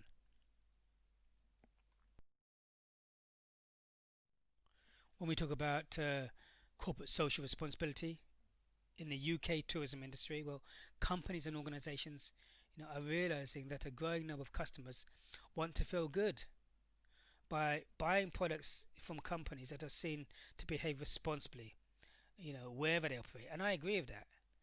I wouldn't go into a retail organization if I knew that retail organization was employing kids from a third world country to make their clothes so that they could buy it cheaper and sell it to us cheaper.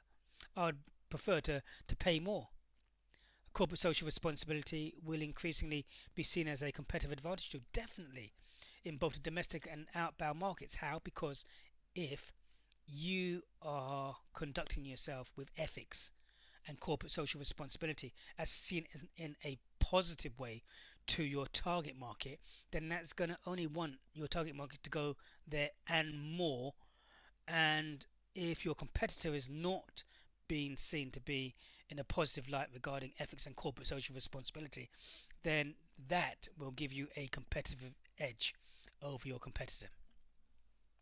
The UK government is committed to developing CSR in the UK business community and leading to the domestic UK tourism industry starting to think, about how it can implement CSR in terms of all these different areas.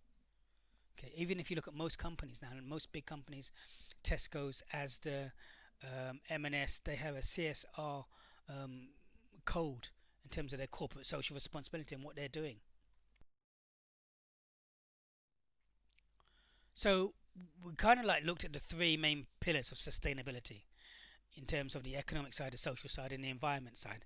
But there is kind of like a so-called fourth pillar of sustainability, and this is really the carbon stroke climate change, and thus moving from a triple bottom line approach tourism to a quadruple bottom line approach.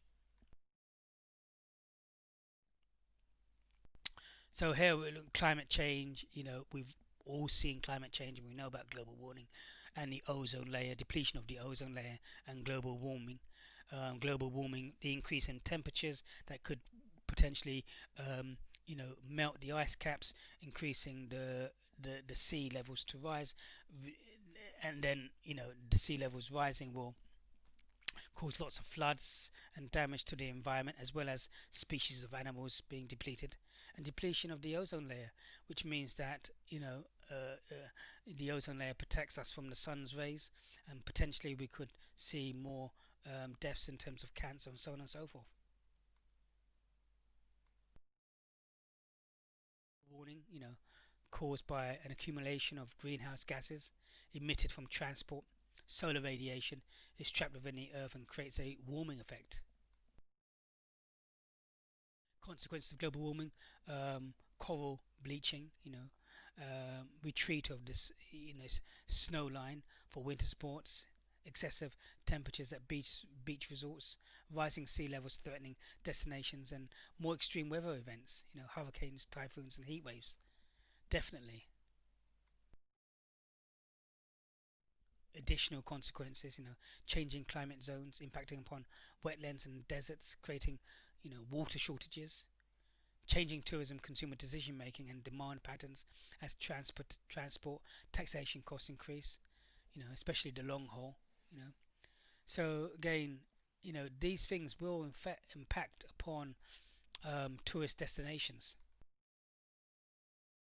Depletion of the ozone layer, release of gases into the atmosphere from devices such as air conditioning units and fridges has reduced the effectiveness of the ozone layer to filter out harmful cancer-causing UVB rays. This has led to beach resorts to adjust their products to Beach Plus, to include sports and theme parks, as visitors no longer want to spend all day, in the sun because it's just becoming too hot. So when we look about the sustainable development goal, there are different things and a wide variety of sustainable development goals, clean drinking water, gender equality, quality of education, good health and well-being, zero hunger, no poverty, and so on and so forth, decent work. So there are different um, sustainable development goals within the areas of economic, environment, social, and the carbon, reducing carbon. And these are some of the steps that you could take in your marketing strategy And so in your marketing strategy, if you're developing it and you're getting more tourists, then obviously you need to make sure that you've got more funding for your area to reduce the carbon footprint. So you would need to think about, increased tourists, therefore, increased recycling, decreasing the use of plastic bags and using green bags. How do you do that? Adjusting thermostats and water heaters to use less energy in your area, only running full loads of dishes and laundry, eating locally. How do you promote this in your area to show that you're actually reducing the overall carbon effects? Reducing, bottled water usage in terms of plastic bottles, like in Italy when they have water fountains. So you only have to have one bottle, and you can just fill up your bottle all the time. Switching to a more fuel efficient vehicle, and it may be electric.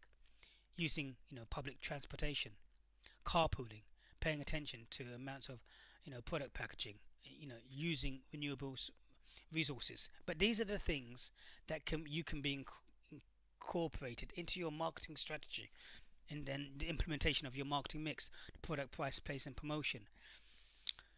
As long as you are putting these things in place, as long as you understand the 4 different pillars, and if you understand the negative impacts it could have in terms of the environment and the social and the carbon, and then equally the impact that could have on the economic impacts, the 4th pillar, then you take a balancing act and you put these countermeasures into place, and then you could market that within your corporate social and within your ethical and corporate social responsibility. You could link it all together in terms of your marketing. So resources, renewable resources and non-renewable. We think about these. A renewable source is a natural resource that can be replenished over time, after it has grown back. Solar power. Non-renewable, these are those which are of a fixed supply. Once they've gone, they are gone. They are no longer left. Oil, natural resources, gas, coal. And then you have the advantages and renewable versus non-renewable. Human power versus fossil fuels. Renewable energy versus non-renewable landscapes of views and open spaces. Fresh water versus quarrying for stone. So what are the versus renewable versus non-renewable? When we look at Walk and Walker 2011, these are really small scale changes. However, they would all add up to a big result. What larger scale changes could a tourism business make to reduce their carbon footprint? E.g. an airline.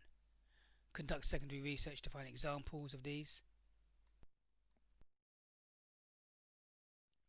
So when we look at the role of marketing in sustainable tourism development, achieving sustainable development is the responsibility of all organizations within the tourism system. In principle, the adoption of a social, environmental approach to marketing, utilizing the marketing mix to develop and promote sustainable forms of tourism, may contribute, to the achievement of sustainable development. Although the size, diversity, and fragmentation of the industry remains a significant challenge. Moreover, although marketing undoubtedly influences what products tourists may buy, it is uncertain to what extent it can influence how they consume it. So marketing for success goals, again, we're coming back, reach your target market. Once you've done your segmentation, you say to yourself exactly who are the people in that segmentation mix that you want to target. Size opportunities to partner with local, regional, or national groups. And then your marketing plan components, public relations, advertising, graphical materials, promotions. So here we're talking about now, once you've done your marketing strategy, we're talking about utilization of the marketing mix, the product, price, place, and promotion. The product, the price, what's the pricing going to be? It's going to be market penetration, market skimming. Is it going? And then so your promotional mix. What promotional mix are you going to use? Are you going to be using advertising, sales promotion, personal selling, direct sales, public relations? What elements are you going to use? Advertising, can be costly, but yet beneficial. Requires creating convincing messages, supporting visuals, appropriate media placements, responding to inquiries, measuring effectiveness, and advertising. Again, the marketing mix, the product, the price, the place, and the promotion, the 4Ps, should not be done in isolation to each other, but rather in combination and integration to each other, achieving the overall positioning strategy to your target market. So when we look at marketing, we're saying, develop, various graphic materials communicating information, brings forth to targeting audiences the image and community it's trying to portray. Again, you look at the color schemes, you need to look at the unique design schemes, the logos, which is part of your augmented product throughout your material, but how that ties back into your positioning strategy to your target market. E-brochures, again, e-brochures, it saves you on printed brochures, introduce visitors to the area's attractions, can also be used for other purposes during trade shows and special events, can be displayed at key locations, if targeted to specific groups, specialized brochures can be developed. E-brochures. Group services directory provides information such as where to stay and to eat. Signs should be created. These are some of the initiatives that you would take. The initiatives in terms of utilization, the marketing mix within your geographical tourist destination. Signs should be created and placed where visitors can see them. Should be legible and informative. Social media suits travel. The consumer travels to the product rather than the other way round. Social media, very, very important in the role of marketing today. So, we're looking at the role of marketing and we're saying to ourselves, social media, has to be, you cannot get away. And social media is part of your public relations. We said that the promotional mix, part of your marketing mix, the 4Ps, the product, price, place, and promotion. The promotional mix includes the advertising, the sales promotion, public relations. This is where this comes in, direct sales and personal selling. So the social media would be part of your public relations, especially since everyone uses social media now. Okay. So social media, influence on travelers, again, it has a big influence on travelers in terms of social media and affecting people's thoughts and behaviors towards that specific location. So very, very important, again, in terms of PR, public relations, part of the promotional mix. So social media impact, 89% of those surveyed use social media at some stage on their holiday. So again, even throughout people's holidays, people are using social media on a regular basis. 89% of those tourists surveyed.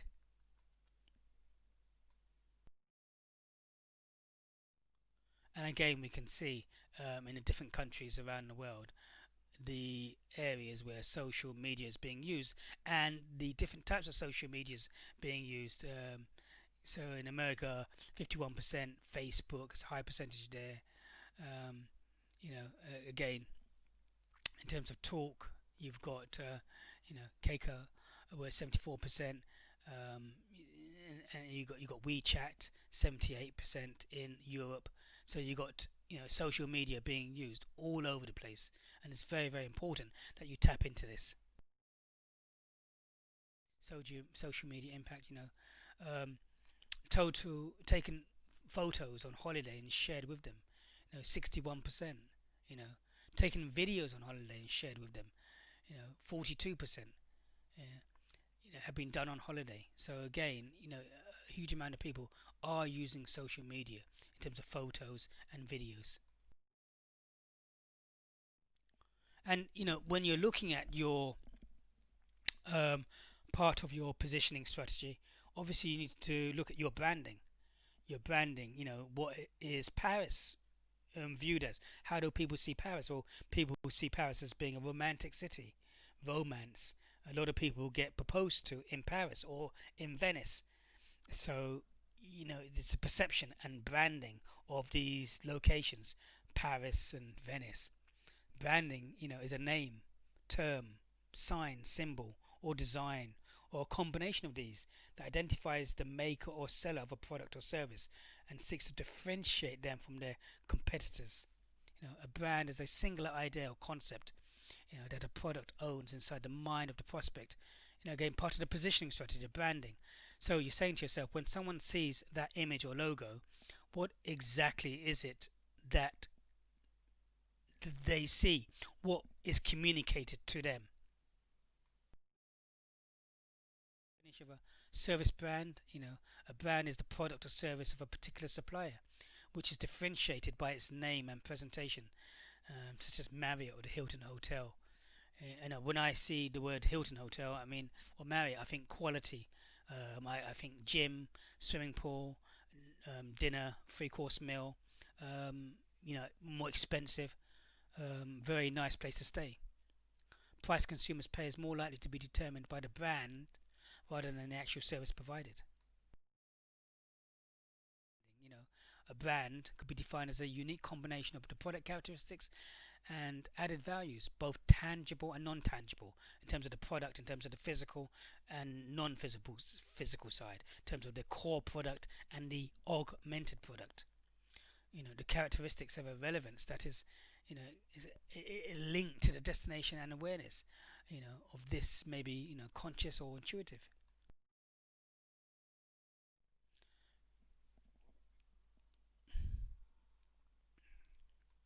We've looked at the destination brand.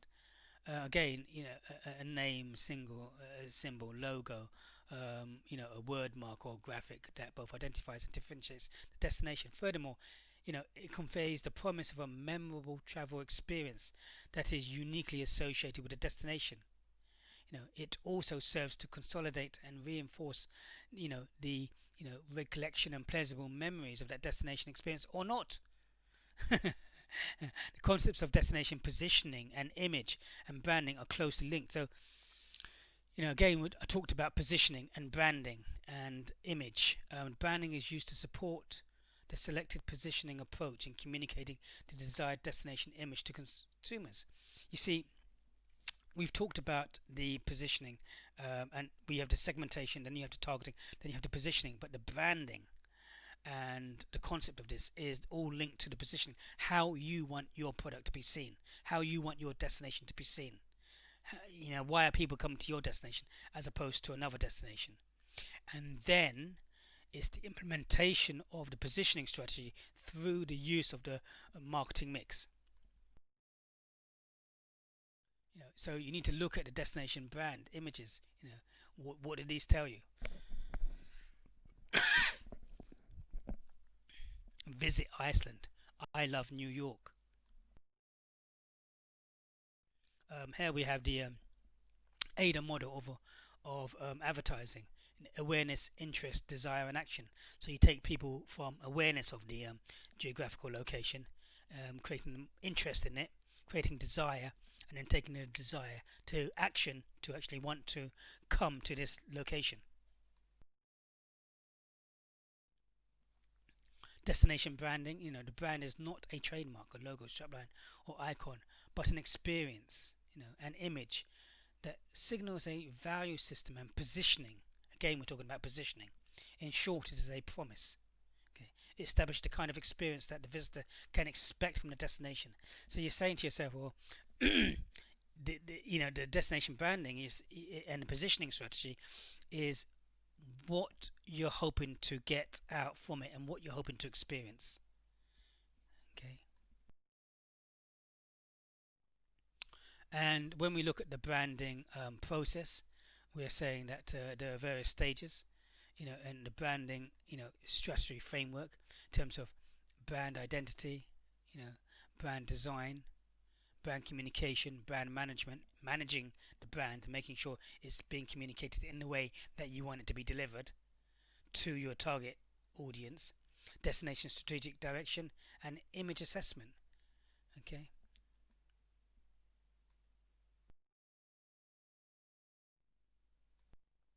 So when we look at branding, we're saying to ourselves we should also look at the brand benefit pyramid.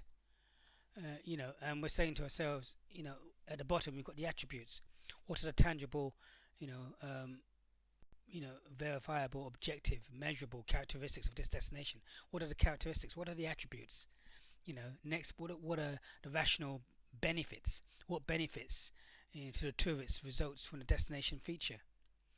The emotional benefits. What psychological rewards and emotional benefits do tourists receive by visiting this destination?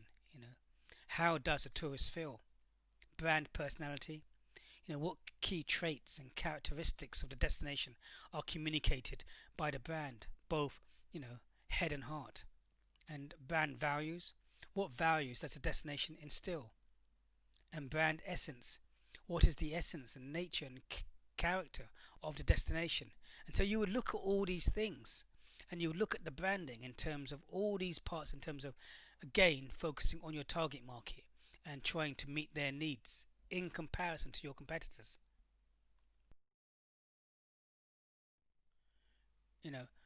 Positioning and image communication.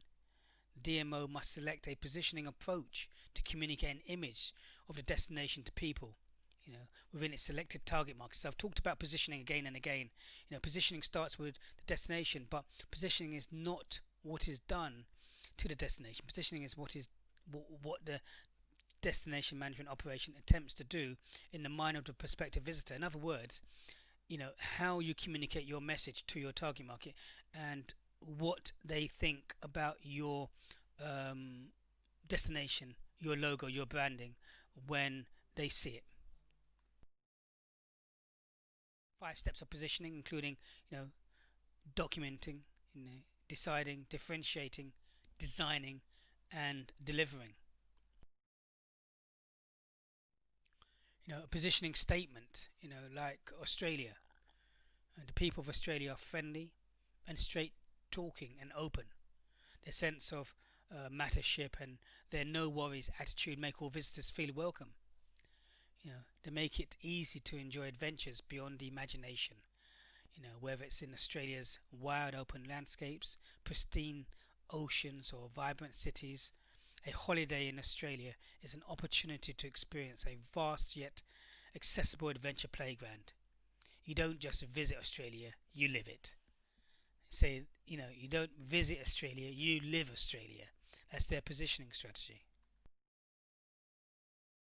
Destination mix includes the attractions and events, facilities, transportation, infrastructure, hospitality resources. Now we're coming onto the destination mix. What you need to make sure is there within the infrastructure to make sure that you're meeting all your target market's needs. Price. The DMO will act more as a price influencer as opposed to a price setter. Price is, manifested concept.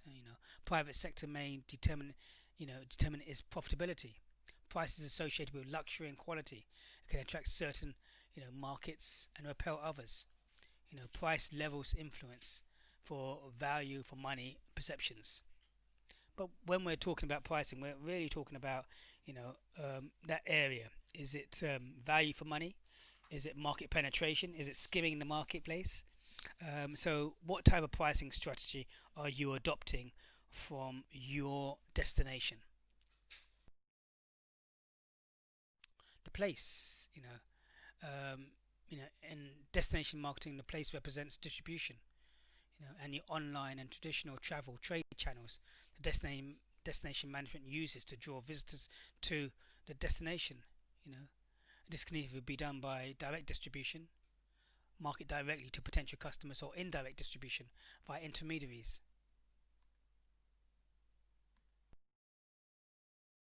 Promotion.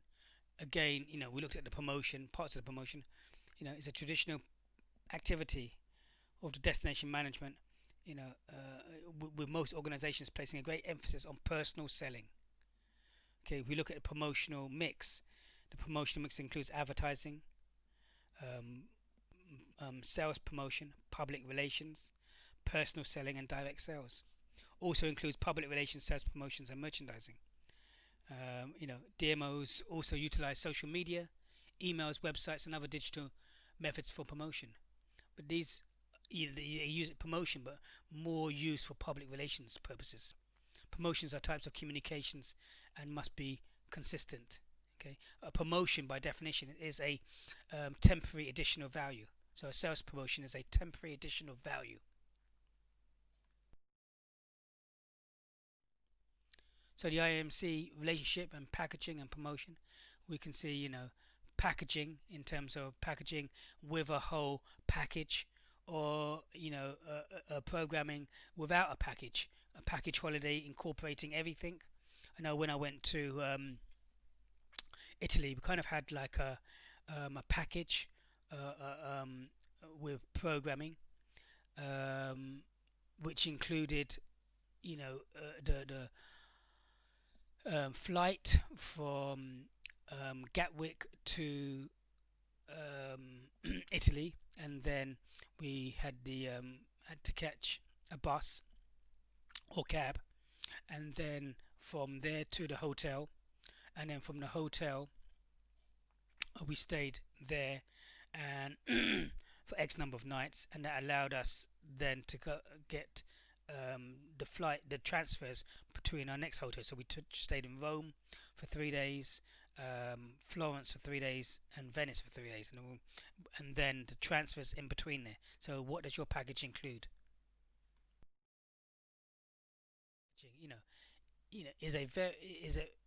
In tourism, it's more the physical product, than the product packaging. It's the combination of related and complementary hospitality and tourism services and facilities into a single price offering. So for your package holiday, what does it include?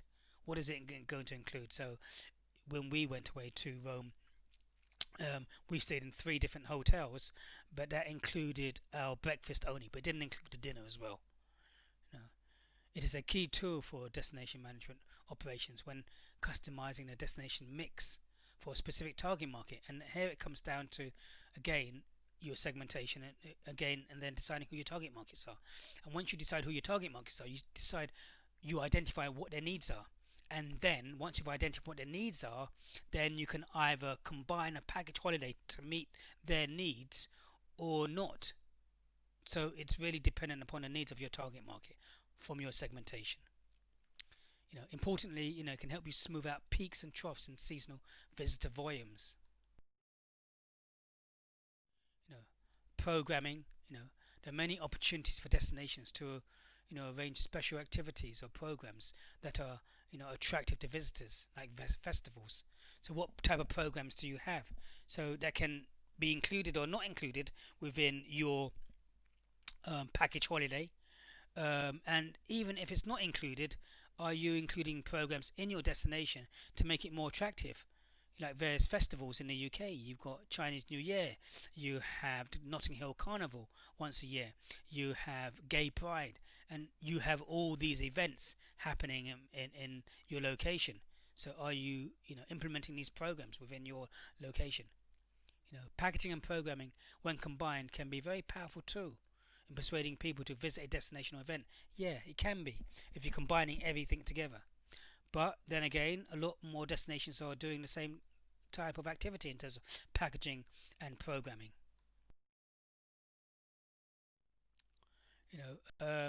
There is a different marketing strategy, and it's demarketing. Marketing a product or service less by making a product or service less worth buying. The idea behind demarketing is that the organization or society might benefit if a product is not sold, or sold to a lesser quantity. A useful strategy when a destination has had too much tourism. I would definitely agree with that. Demarketing. So you may not need to do as much marketing if you're getting huge numbers of people going there. Demarketing, can be done in a number of ways, including, increasing the price, outlawing the product, limiting consumption, or reducing venues of consumption, and that way it can become more exclusive. So only certain people go there with a certain number who can actually afford to go there. An example of demarketing in tourism, gambling Australia was overshadowing other types of tourism activity in the early 2000s. So demarketing gambling provided a means of altering the public's behavior in ways that would encourage other tourism activities. So we have looked at a wide range of things. We've looked at the key questions, and we've tried to break these questions down.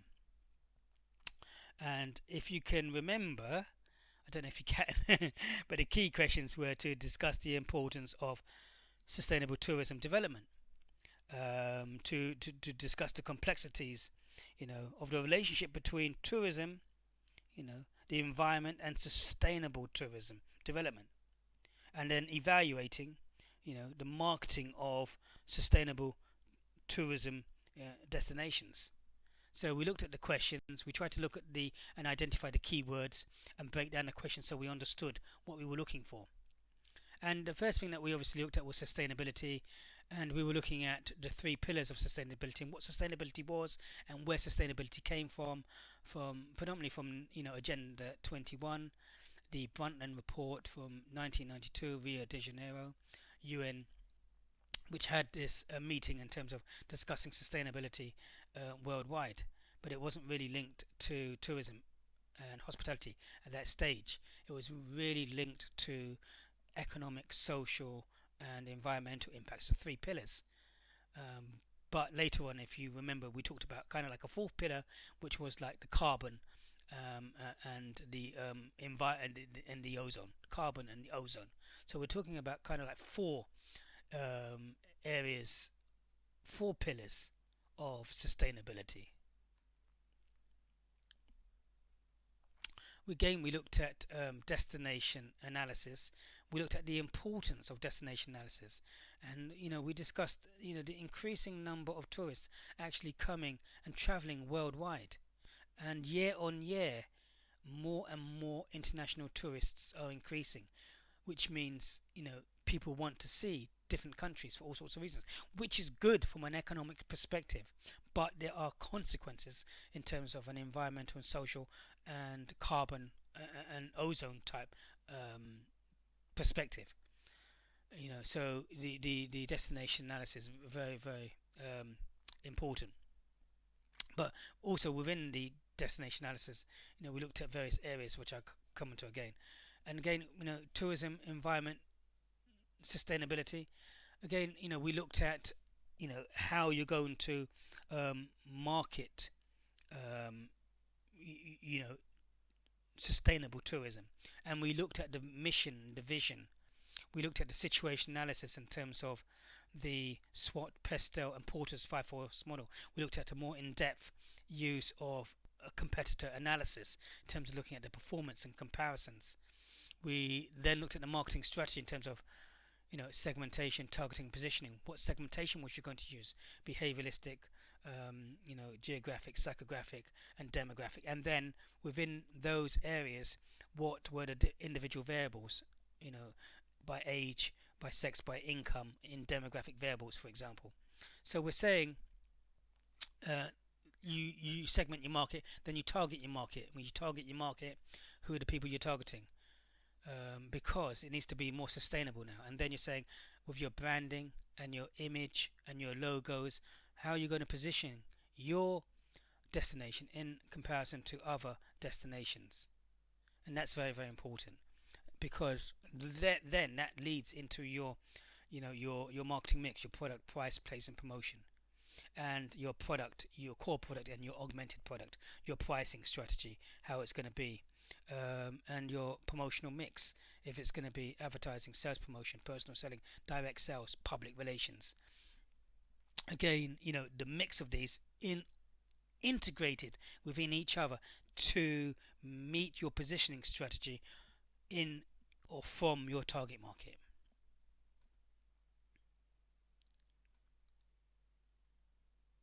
So we looked at all of these, and in addition to that, we looked at the factors of ethics involved within sustainable tourism, ethics, and reviewing corporate social responsibility.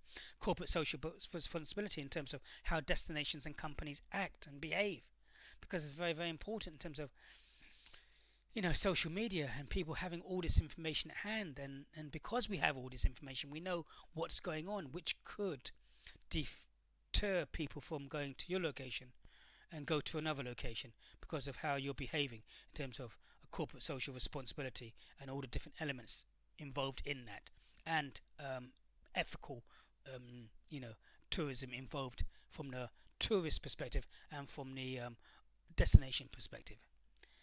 So I hope that has helped. It's a bit longer than I expected it to take, but I do believe that we've covered all the areas that we need to do. So thank you for your time today from Mr. Tan.